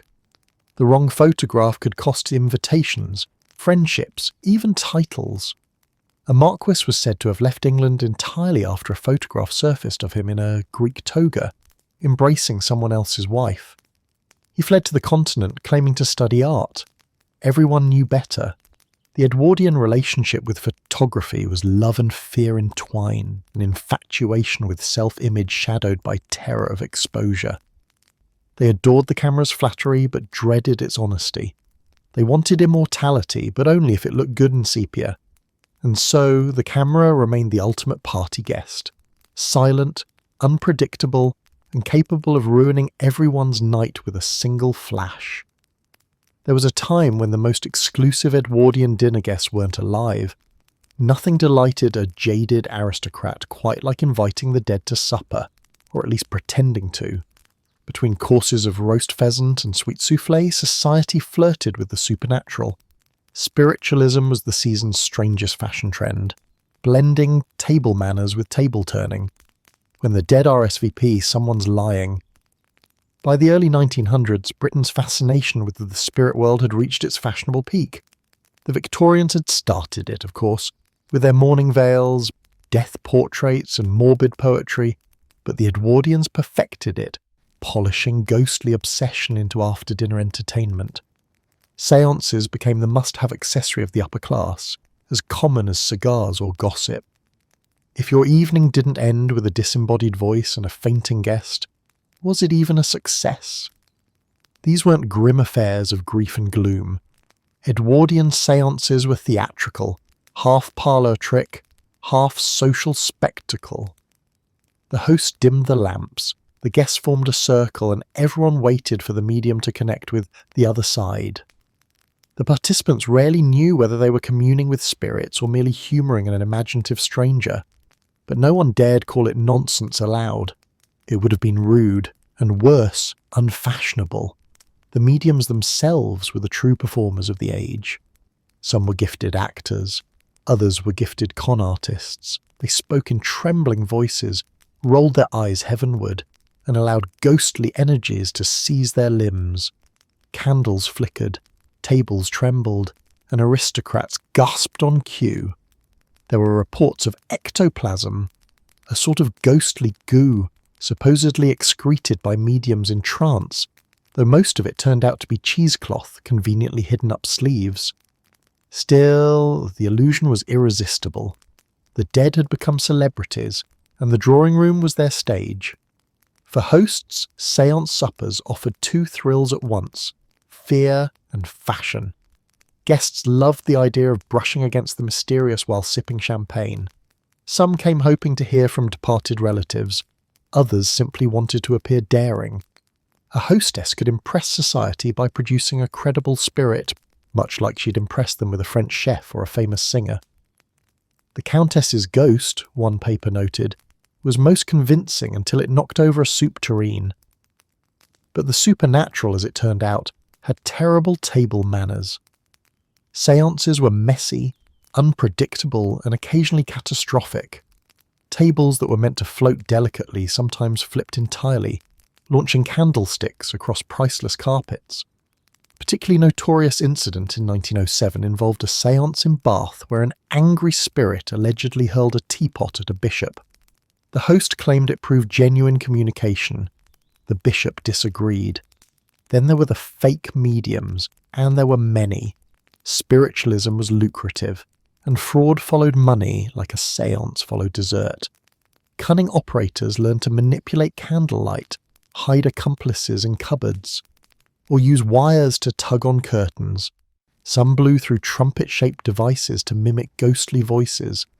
Others employed phosphorescent paint to make floating faces appear in the dark. The more gullible the audience, the greater the profit. Even when exposed, these tricksters were rarely shunned. Society preferred to laugh and rebook them. After all, a fake ghost was still good conversation. Not every guest, however, found the experience amusing. A séance had a strange power to unsettle. Watching a table move by unseen hands in the half-light, even skeptics felt the tingle of unease. Couples gripped each other's palms a little too tightly, eyes darting through the flicker of shadows. Servants loitering outside the door whispered prayers, and when the medium gasped, "They are here," more than one guest regretted their second glass of wine. The séances also served as emotional outlets in a society allergic to emotion. Death was everywhere, in wars, in disease, in childbirth, but decorum forbade grief in public, so the rich turned mourning into entertainment, and séances became socially acceptable ways to feel something. Behind the laughter and theatrics, there was longing. Letters from the period reveal a surprising tenderness beneath the spectacle. Widows hoping to hear their husbands' names, parents waiting for phantom children. Even in the age of electric light, people still craved connection with the dark. But Edwardian cynicism always won in the end. As exposure after exposure revealed trickery behind the table raps and trumpet whispers, belief began to waver. Newspapers delighted in unmasking frauds. One famous medium, caught using her feet to tilt the table, protested, "The spirits sometimes borrow my limbs." The Times called it the most flexible haunting on record. Still, many of the same skeptics continued to attend séances anyway, because, as with most Edwardian entertainments, disbelief was part of the fun. By the final years before the Great War, séances had become less about spirits and more about spectacle. Hosts competed to outdo each other. One staged his séance in a conservatory filled with artificial mist. Another used a hidden gramophone to simulate ghostly choirs. What began as an attempt to contact the dead had evolved into an elaborate parlour game, equal parts absurd and mesmerising. When the lights came back on, guests blinked at each other, relieved to be alive and vaguely disappointed that nothing supernatural had actually occurred. The host smiled, the butler refilled glasses, and someone inevitably declared, "How extraordinary!" It was the perfect Edwardian ending, polished, absurd, and slightly tipsy, because whether or not the spirit showed up, the real ghost in the room was always the same, the emptiness beneath all that glitter, and no amount of candlelight could chase it away. If the Edwardians could turn anything into a spectacle, they certainly could turn history into one, and with disastrous enthusiasm. Themed parties became a full-blown obsession, transforming polite drawing rooms into fever dreams of ancient civilizations and medieval mayhem. The goal was authenticity, the result was often gout in a toga. For the Edwardian elite, normal luxury was no longer enough. After a decade of identical dinners, identical music and identical gossip, hosts searched for novelty, something that would make their soirees unforgettable. So they began to recreate history itself. Invitations arrived embossed with wax seals declaring a night in ancient Rome, or Feast of the Pharaohs. And the guests, instead of sighing, immediately began planning how to outdress everyone else. No detail was too extravagant. Entire estates were transformed into historical playgrounds. Egyptian obelisks popped up on manicured lawns. Dining tables were draped with fake hieroglyphs and questionable taxidermy. Some hosts imported sand to create indoor deserts, which promptly clogged servants' brooms for weeks. And when it came to food, subtlety was abandoned entirely. Banquets became exercises in edible archaeology. Stuffed peacocks like the Renaissance, flaming puddings à la Rome, and meats so heavily seasoned that even the servants couldn't identify them. One particularly infamous Roman feast saw a duke's guests reclining on couches while being hand-fed grapes by costumed maids. It would have been glamorous had several guests not fainted from corset compression mid-recline. Another host attempted a Viking banquet, complete with roasted boar and ale horns. Unfortunately, he underestimated how difficult it was to eat while wearing a helmet, and several distinguished guests spent the night chasing runaway meatballs across the table with blunt swords. The costumes were half the entertainment and most of the problem. Edwardian fashion was already an instrument of torment. Add historical costumes, and it became outright comedy. Men squeezed themselves into tights they hadn't worn since university theatricals, while women navigated elaborate gowns made of questionable materials. Cleopatra-inspired dresses involved so many sequins and feathers that they posed a genuine fire hazard near candelabras. Greek goddesses tripped over their own drapery. Knights clanked down staircases like mobile cutlery drawers. The pursuit of authenticity often clashed with reality. Ancient banquets required food and drink that didn't always agree with Edwardian stomachs. Exotic spices, imported meats, and unfamiliar wines led to what one guest tactfully described as historical consequences. More than one Roman revival ended with a procession of queasy guests discreetly retiring to the garden. It was all very classical, a diarist noted dryly, particularly the vomiting. Worse still were the historical inaccuracies, though to the Edwardians accuracy was negotiable if it looked expensive. A medieval banquet might include 18th century silverware, French champagne, and an Italian tenor performing opera. Ancient Egypt nights were especially disastrous. Guests donned linen robes, painted their eyes with kohl, and posed beside papier-mâché pyramids, while being serenaded by a hired orchestra playing something vaguely exotic. Archaeologists were horrified. Society was delighted. Even the servants suffered from the madness. They were often forced to participate dressed as slaves, jesters, or mythological creatures. Some endured wigs, wings, and fake beards in the name of entertainment. A footman once wrote in his diary that his master's ancient Roman party required him to stand shirtless, holding a platter of fruit for 6 hours. The grapes, he noted, were real. The dignity was not. And then there were the theatricals, the pièce de résistance of every overzealous theme night. After dinner, guests were treated to amateur performances meant to complement the theme. Short plays, dramatic readings, or interpretive dances that tested the limits of both patience and good taste. A Greek tragedy evening became infamous after the hostess's daughter, costumed as Athena, accidentally knocked over the papier-mâché Parthenon during her monologue. One Arthurian masque featured an inebriated guest as Merlin, who set his fake beard alight on a candle mid-spell. The applause was panicked but polite. For all the mishaps, these parties thrived because they allowed Edwardians to escape themselves. Behind the costumes and absurdity, there was a longing to play, to forget for a night the suffocating etiquette and unspoken anxieties of their real lives. Disguised as pharaohs, queens, and gods, they could flirt more boldly, laugh louder, and behave badly without consequence. After all, how could you scandalise society if you were technically a Roman senator? But as with most Edwardian indulgences, the fantasy came at a cost. These extravaganzas devoured fortunes. Silk imports, musicians, decorators, caterers, all demanded payment for the illusion of timelessness. Many hosts ended the evening with empty purses and full regrets. The past, one gentleman sighed after his disastrous Renaissance ball, is vastly overrated. When dawn broke and the masks came off, guests returned to their regular selves, hungover, exhausted, and faintly embarrassed.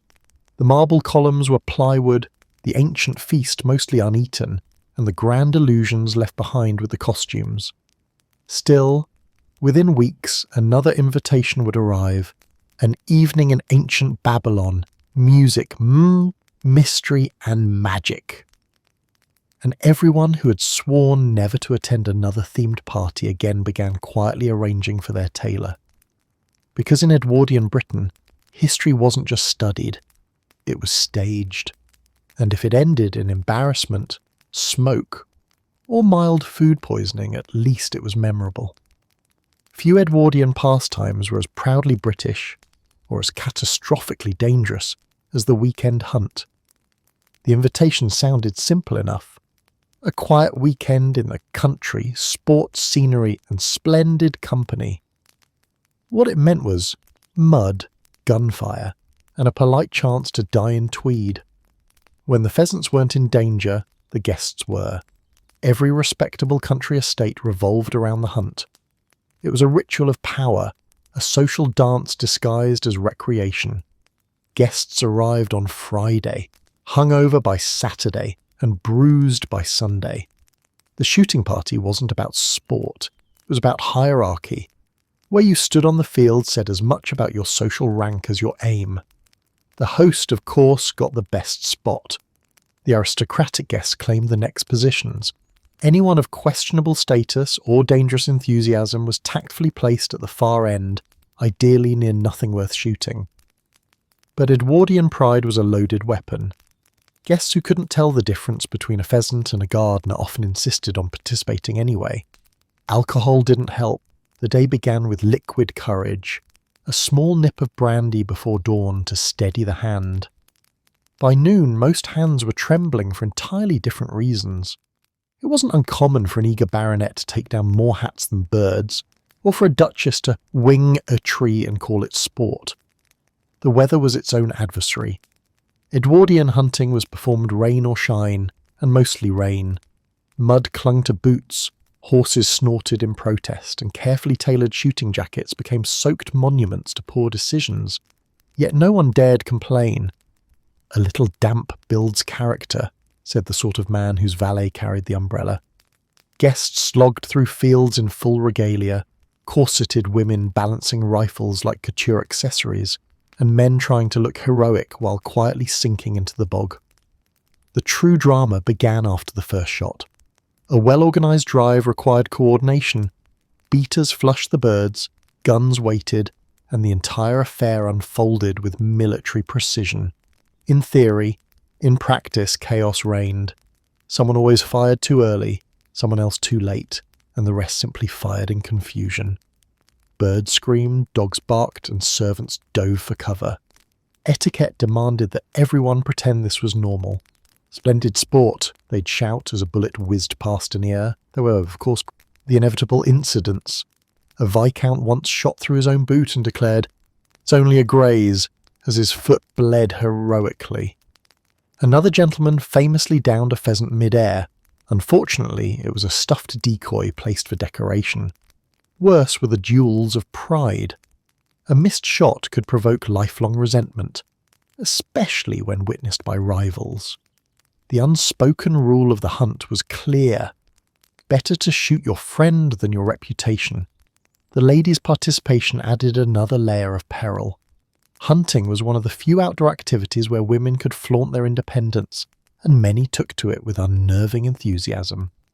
"She shoots like an angel," one man said admiringly. Moments before, she shot his hat clean off.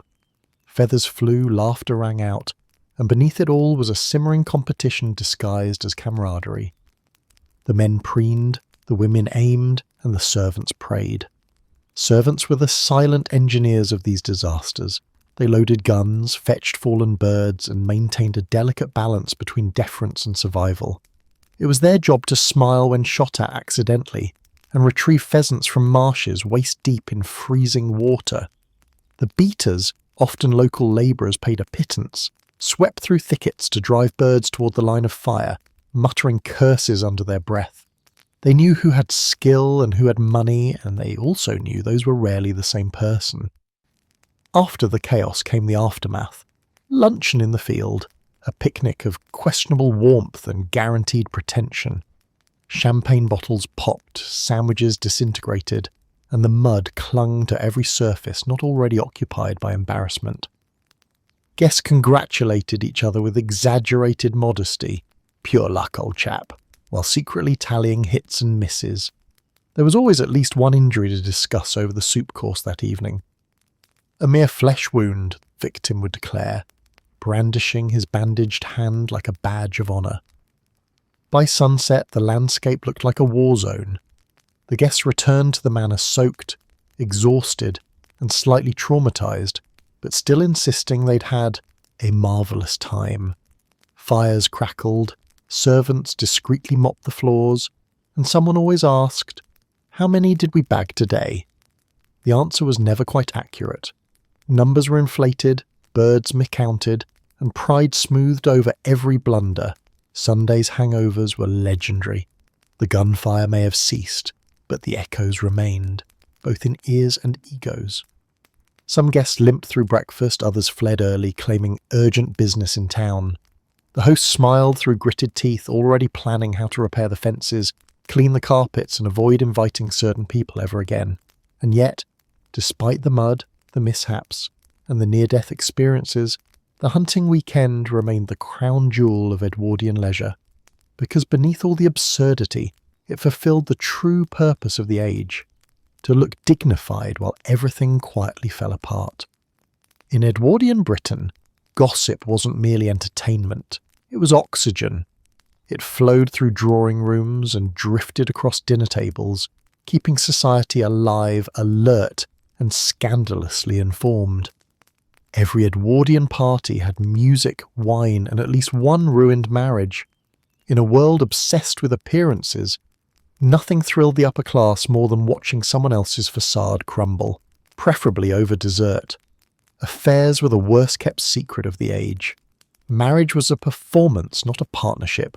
Love, if there existed at all, was usually found elsewhere.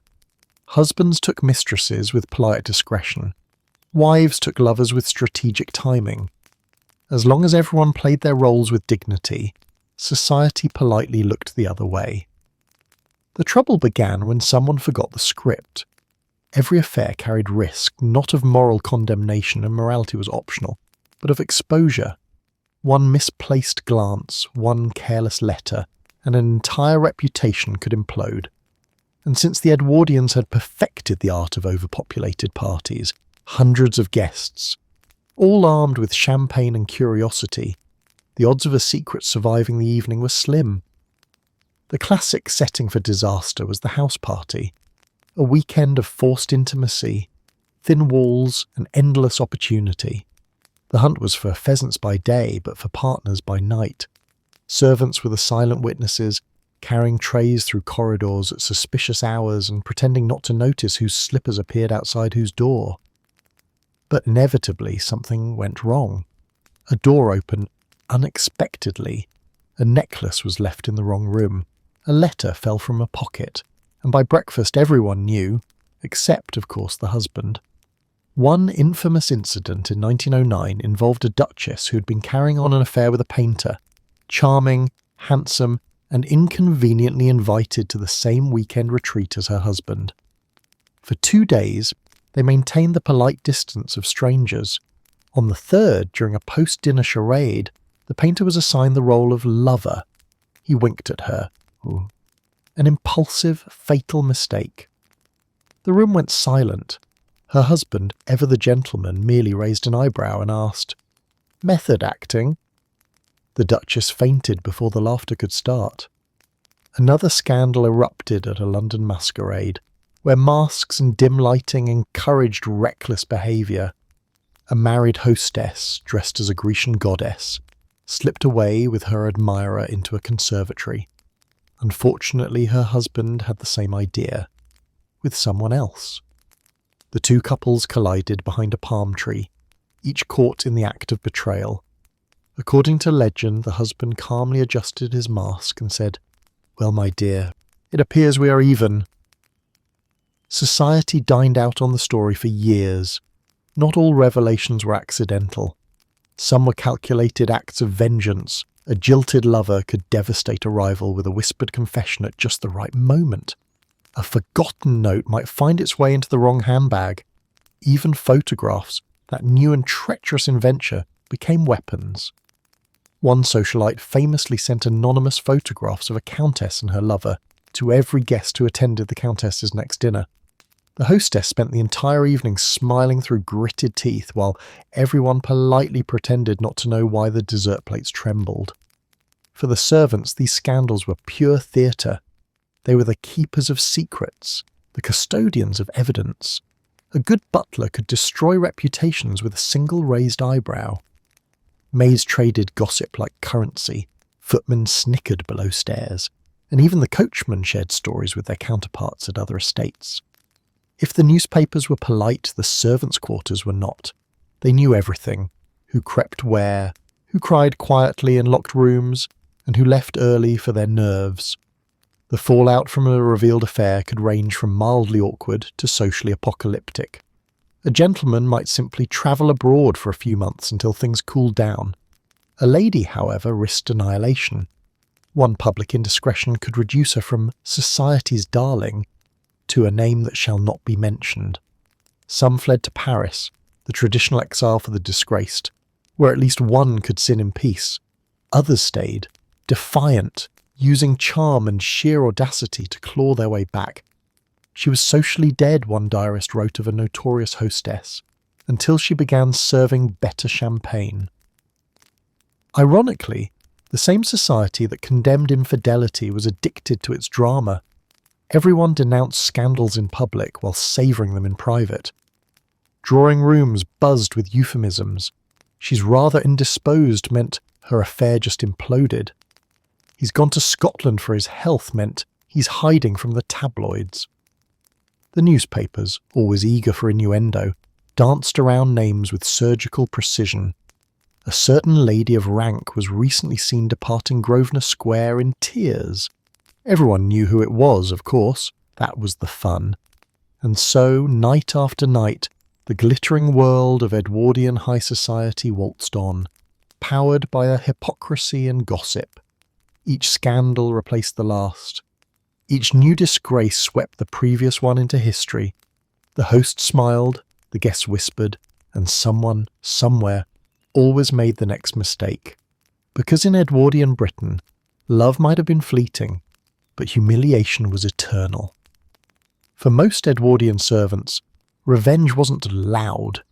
It was beautifully, devastatingly polite. After all, they'd spent years perfecting the art of silent endurance. They saw everything, the whispered flirtations, the drunken collapses, the hypocritical sermons delivered by men who couldn't find their own socks. And while the social order demanded obedience, occasionally servants decided to recalibrate it. Revenge, in Edwardian households, was best served on fine china.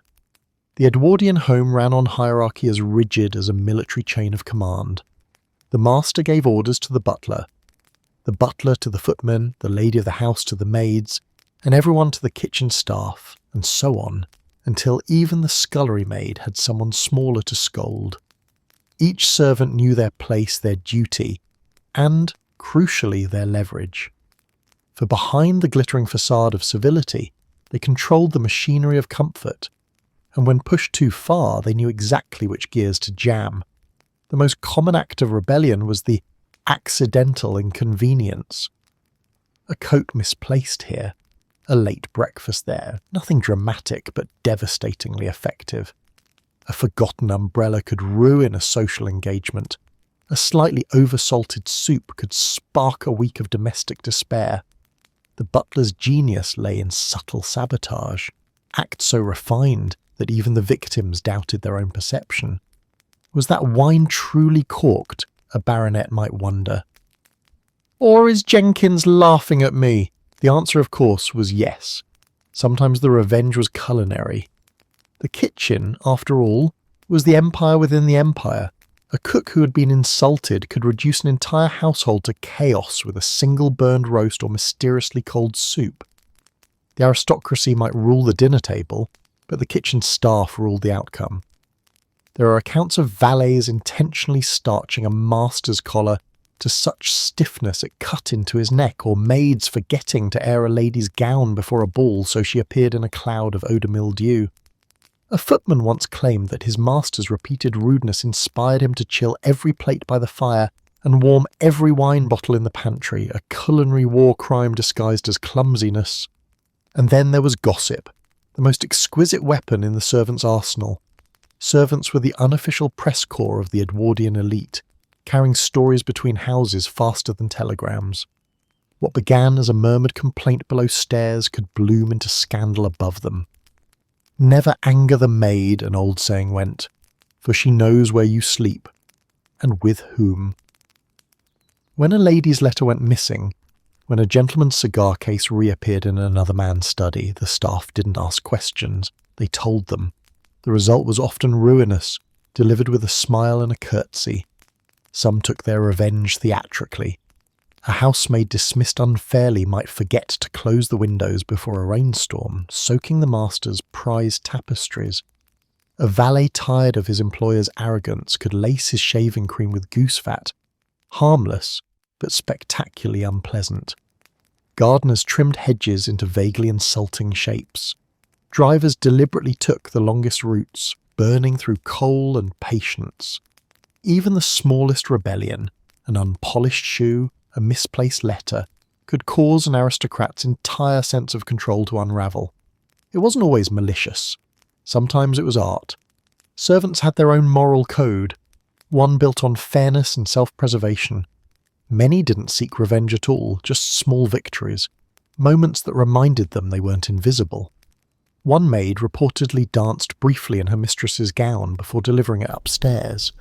A butler, furious after a decade of thankless service, toasted himself with his master's best port every night for a year. In a world where dignity was rationed, these tiny rebellions were intoxicating. Of course there were limits. An overt act of defiance could mean dismissal, references destroyed and a life in ruin. So revenge had to be stealthy, more art than explosion. That's what made it satisfying. The upper class never quite understood how dependent they were on the people they ignored. A house divided by class, one journalist noted, is always one insult away from collapse. The Edwardians thought they ruled their homes with precision. In truth, they were one mutinous butler away from bedlam. The greatest revenge of all, however, was departure. As the Edwardian age crept toward the First World War, servants began to realise they no longer had to endure. Factories paid better, shops offered freedom, cities sparkled with opportunity. The once invisible workforce quietly vanished, leaving mansions half empty and families panicking. The aristocracy begged for replacements, offering higher wages and better rooms, but the message was clear. The help had stopped helping. For the servants who stayed, revenge wasn't personal, it was poetic. They knew the empire of privilege was cracking. The same masters who'd ordered them about for decades were now terrified of modernity, of machines, of democracy, of the world beyond their manicured lawns. And so the servants smiled, polished the silver one last time, and thought, "You may own the house, but we've already moved on." In Edwardian Britain, no one threw a party to celebrate success. They threw it to prove it. Status wasn't measured in land or lineage alone, but in how loudly your soirees could whisper wealth. The invitations were gold-trimmed, the debt collectors were too. For the Edwardians, hospitality was warfare fought with chandeliers and champagne. Every family with pretensions to grandeur knew the rule. If you wanted to be seen, you had to be extravagant. And so, across Britain, fortunes evaporated under ballroom ceilings. Behind the glitter, the empire's social elite waged a quiet, ruinous competition. Who could host the most unforgettable evening before the bills arrived? These weren't mere dinners. They were full-scale productions designed to dazzle both guests and gossip columns. Invitations were handwritten on ivory cards sealed with wax and delivered by footmen in livery. Florists imported roses from France. Chefs were summoned from Paris. Tailors, decorators, and musicians all conspired to turn one evening into a legend and one host into a debtor. Some families spent more on a single night than their tenants earned in a decade. The obsession began innocently enough. Queen Victoria's death had loosened society's corset. Her son, Edward VII, loved spectacle, racing, gambling and endless dining, and the nation followed his lead. To entertain was to exist. To economise was to vanish. If the king might possibly visit, one redecorated the entire West Wing.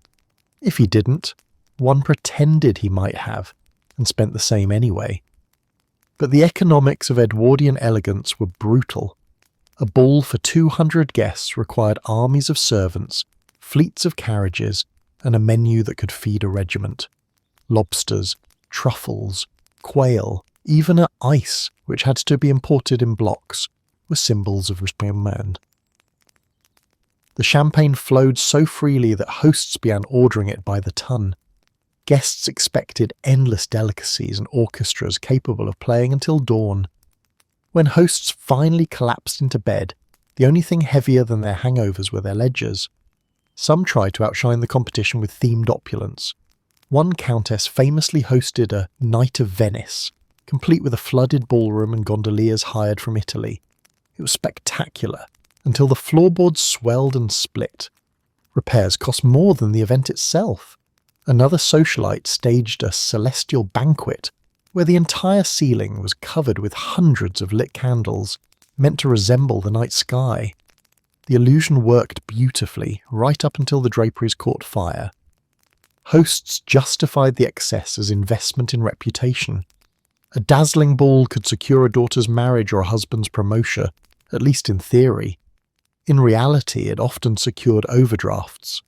Banks extended credit to the aristocracy based on their titles, not their solvency. Tailors, caterers, and decorators knew payment might take months, if it came at all. The ton, one weary merchant wrote, pays in praise.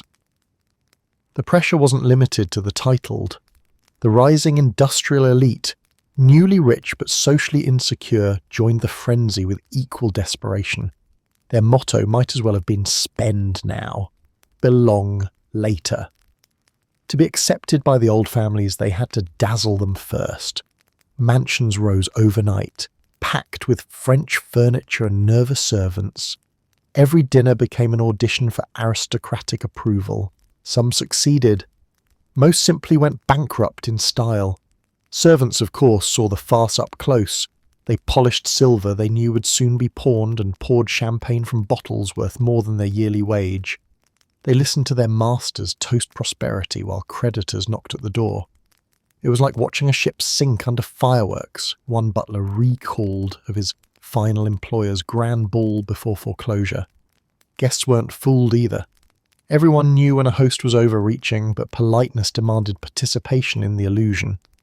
So tasteful, they'd murmur at the crystal chandeliers, knowing the rent was overdue. Still, no one dared skip such events. Missing a major party was social suicide. Better to attend the downfall of a peer than risk being forgotten. The aftermath was always the same. Glowing newspaper coverage followed by quiet ruin. Reporters praised the most resplendent evening of the season. They did not mention that the host's estate would be auctioned within the year. The guests, meanwhile, moved on to the next spectacle, toasting another victim of elegance. By 1910, the British upper class was collectively drowning in debt, but still ordering more champagne. Pride, after all, was priceless and non-refundable. There's a tragic comedy to it all. The very people who ruled half the planet couldn't rule their own appetites. They built their reputations on glittering illusions, spending fortunes to prove they had more fortune left to spend. For some, bankruptcy was the ultimate social death. For others, it was just the cost of staying relevant. In the end, the Edwardian obsession with appearances was both their triumph and their undoing. The grand houses that once hosted 1,000 guests would soon stand empty, their ballrooms silent, their chandeliers gathering dust. The empire would march into war, and the age of endless parties would die overnight, leaving only memories, unpaid bills, and one universal truth. In Edwardian Britain, the most dangerous thing you could serve wasn't bad champagne. It was success, too rich, too showy, and far too expensive to sustain. For the Edwardians, subtlety was a disease, and fireworks were the cure. No party was complete without a spectacular display to conclude the evening, preferably one visible from several counties away. The night sky became the ultimate stage for social one-upmanship, glowing with gold fountains, crackling comets, and, frequently, disaster, a sparkling finale for the mansion. The Edwardian elite adored fireworks because they embodied everything they valued: excess, spectacle, and danger disguised as refinement. Hosting a fireworks display was the social equivalent of shouting, "Behold my disposable income." The wealthy didn't just light rockets, they commissioned them. Firms such as Brox and Paynes were summoned from London to orchestrate celestial entertainments involving hundreds of pounds of powder, elaborate timing devices, and an impressive disregard for public safety. Guests would gather on manicured lawns in evening dress, sipping champagne as the air filled with smoke and the faint scent of imminent insurance claims. The men stood gallantly in their starched shirts. The women fluttered in gauzy gowns and feathered hats, precisely the kind of attire that could ignite faster than the fireworks themselves. The servants prayed, the musicians paused, and the host smiled nervously, knowing that every explosion in the sky cost about as much as a month's wages for his entire staff. When everything went according to plan, the effect was dazzling. Rockets soared, Catherine wheels spun, and fountains of sparks illuminated the estate's stone facade like something out of a romantic painting. But according to plan was a rare phrase in Edwardian pyrotechnics. The devices were temperamental, the wind unpredictable, and the audience entirely too close. One misfire could turn awe into chaos in seconds, and it often did. There were legends whispered in drawing rooms of fireworks gone wrong. At one country house in 1908, a stray rocket flew directly into the marquee, setting the dessert table ablaze. Guests applauded at first, thinking it part of the show, until someone realised the trifle was on fire. Another evening ended abruptly when an over-enthusiastic footman lit the wrong fuse, triggering the entire display at once. The sky exploded into premature daylight while half the guests dived into the ornamental lake. Even when nothing exploded prematurely, the aftermath was a smoky battlefield. Women's hairpieces, lacquered, powdered and piled high, were especially vulnerable. The combination of hair oil, sparks, and wind was catastrophic. One society column delicately reported that a certain lady's coiffure suffered an unfortunate illumination, which was polite code for she briefly resembled a torch. Fans, parasols, and lace sleeves fared little better. By midnight, the smell of singed silk often competed with the scent of roses. Of course, no one admitted fear. The Edwardian code of composure demanded that even while your fringe was smouldering, you continued smiling as though nothing was wrong. "Splendid display," guests would shout, blinking through clouds of gunpowder. "Quite magnificent," replied others, coughing discreetly. The servants, meanwhile, were running for water buckets. The real danger came when alcohol joined the festivities. Gentlemen with liquid courage fancied themselves amateur pyrotechnicians. After the professionals retired for the evening, someone inevitably suggested, "Let's light a few ourselves." A handful of brandy-soaked peers, armed with matches and optimism, could destroy an entire lawn. At one fateful party, a duke insisted on personally igniting the finale in honour of the empire. The rocket went sideways, blew a hole in the orangery, and singed 2 peacocks. The newspapers called it a lively conclusion to a patriotic evening. For the working staff, fireworks night was pure torment. They had to manage guests, fires, and unpredictable explosions, all while maintaining absolute calm. Grooms tried to soothe panicking horses. Kitchen maids hid under tables as sparks rained down. Afterward, they scrubbed scorch marks off of marble steps and retrieved bits of burned ribbon from the fountain. "The gentry love to play with fire," one gardener noted, "and we get to clean up the ashes." Insurance agents quietly loathed the season. Estates went up in flames with alarming regularity, often under the heading of celebratory misfortune. Yet even ruin couldn't stop the trend. If one family's mansion burned during a fireworks display, another would host an even grander one to lift the neighbourhood's spirits. The true Edwardian nightmare wasn't combustion, it was being outshone. Still, there was something poetic about it all. The Edwardians were a people burning brightly in their final hours, lighting the sky with vanity and invention, pretending the world beneath them wasn't about to change forever. They applauded the fireworks not just for their beauty, but because they knew, perhaps unconsciously, that the sparks would fade, the smoke would rise, and all that opulence would soon vanish into history. By the time the last rocket fizzled out, guests applauded wildly, unaware that they were cheering for more than light, they were cheering for their own illusions. The estate smouldered faintly in the background, servants fanned at the smoke, and the host, eyes watering from the acrid haze, raised his glass and declared, "A perfect evening," and in a way it was. Perfectly Edwardian, perfectly reckless, perfectly doomed. Privacy died the night someone brought a camera to a country house. The Edwardians had built their world on reputation, and then invented a machine that could destroy it before breakfast. What happened at the manor? Headlines at the breakfast table. By the early 1900s, newspapers had transformed from polite chroniclers of empire into hungry beasts that feasted on gossip. The press no longer wanted speeches and state dinners, it wanted scandals, faces, and folly. And the Edwardians, with their extravagant parties, volatile egos, and poor impulse control, provided an all-you-can-eat buffet. It began innocently enough. Society pages once celebrated elegance. Who wore what, who dined where, who spoke to whom under the chandeliers. But as cameras shrank and curiosity grew, the tone shifted. The polite blur of "a certain lady of distinction was observed at supper" became Countess X seen leaving Lord Y's residence at midnight. The line between journalism and voyeurism blurred under the warm glow of the gas lamp. At first, the aristocracy laughed it off. "Oh, how flattering," they said, seeing their names in print. But flattery soon gave way to fear. The Edwardian press corps had developed a new weapon, the snapshot.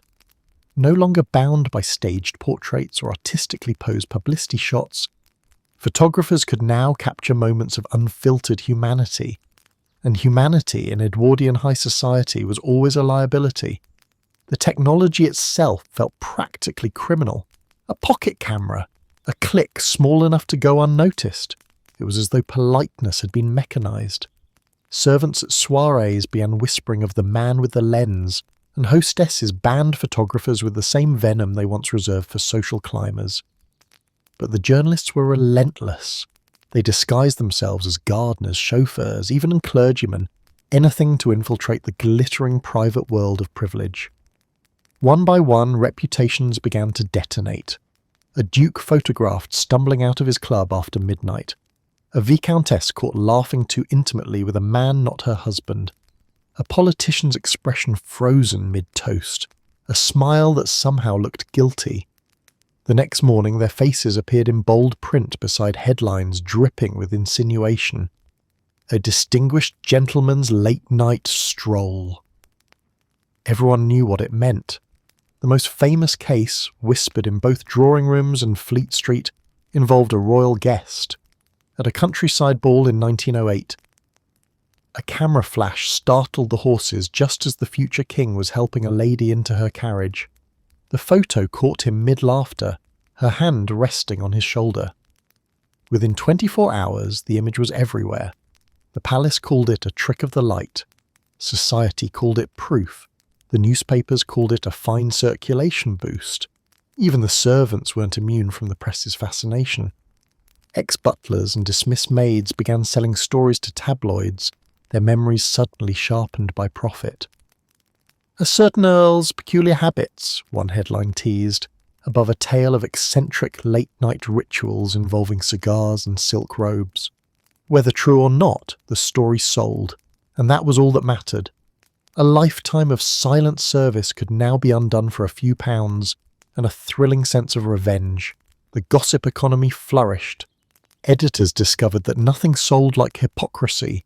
Moral crusaders caught in brothels, temperance advocates nursing brandies, and society ladies denouncing vulgarity while dripping in scandal.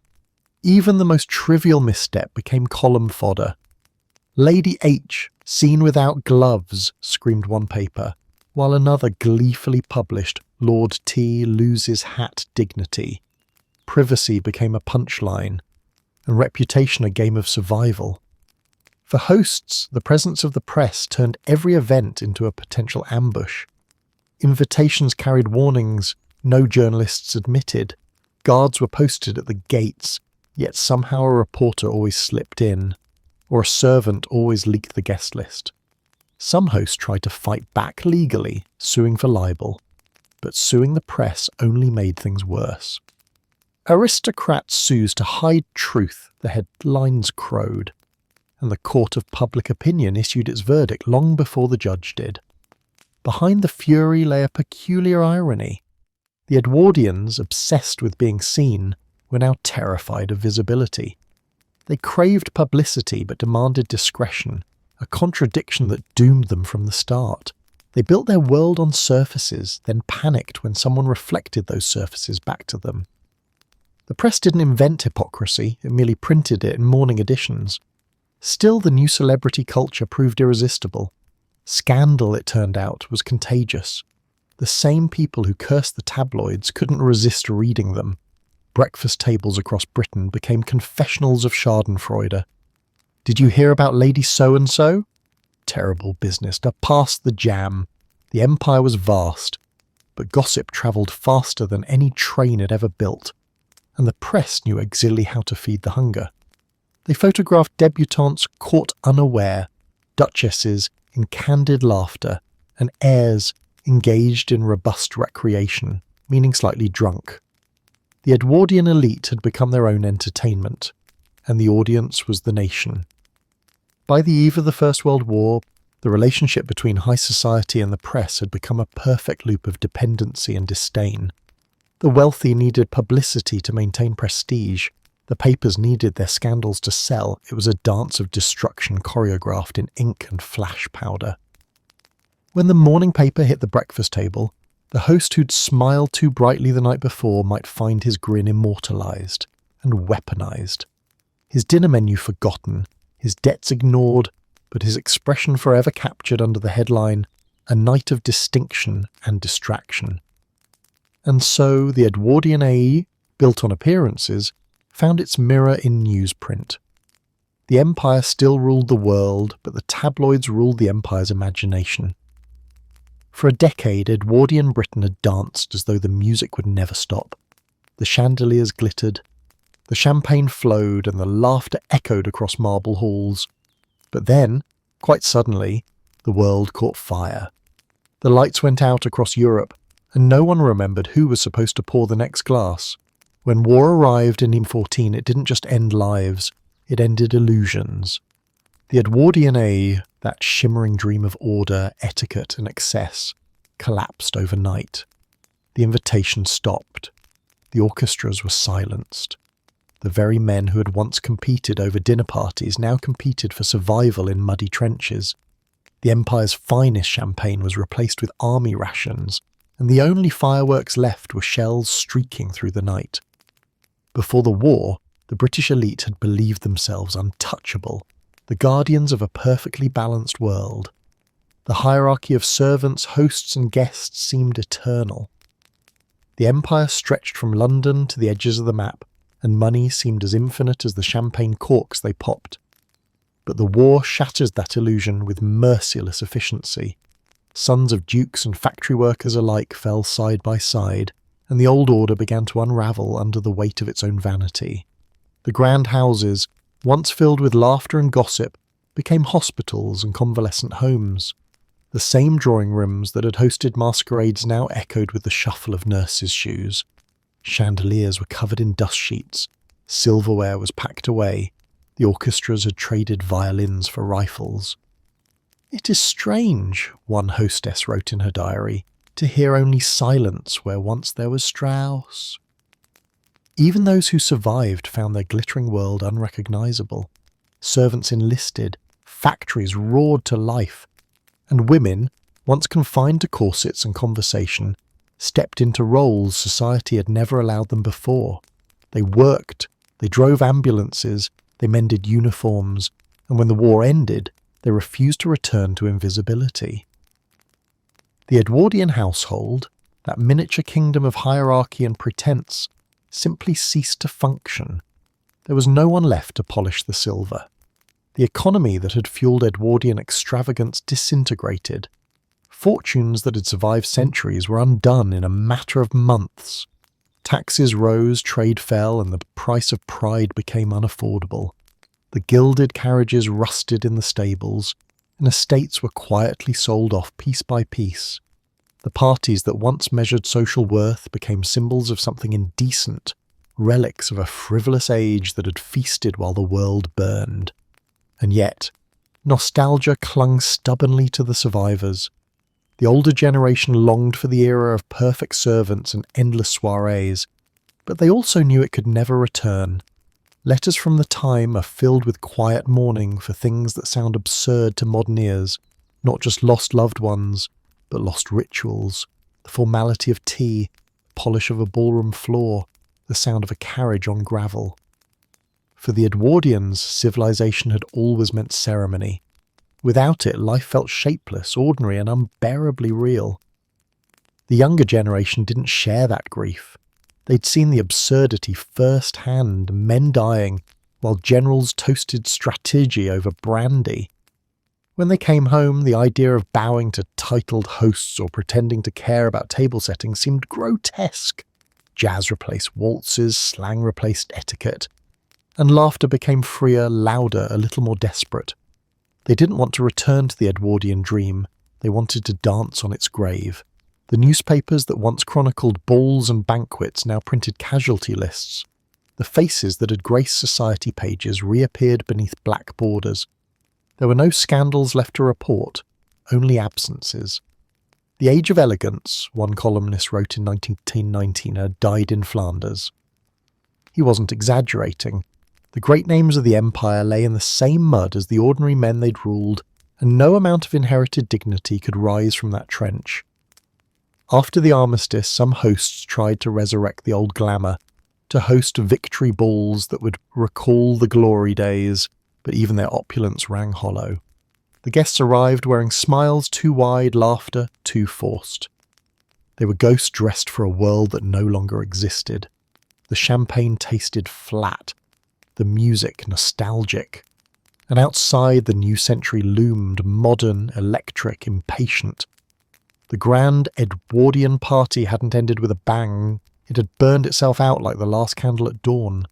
All the spectacle, the etiquette, the relentless pursuit of beauty, gone, replaced by a weary realism that could no longer afford illusions. The world had traded chandeliers for factory lights, powdered wigs for gas masks, and gossip for grief. And as Britain stumbled into the modern age, the survivors of that glittering decade finally understood the terrible truth. Their civilization had mistaken brightness for warmth. The party was over, the guests were gone, the empire itself would follow, the good news. The music finally stopped. The bad news. The silence that followed was deafening.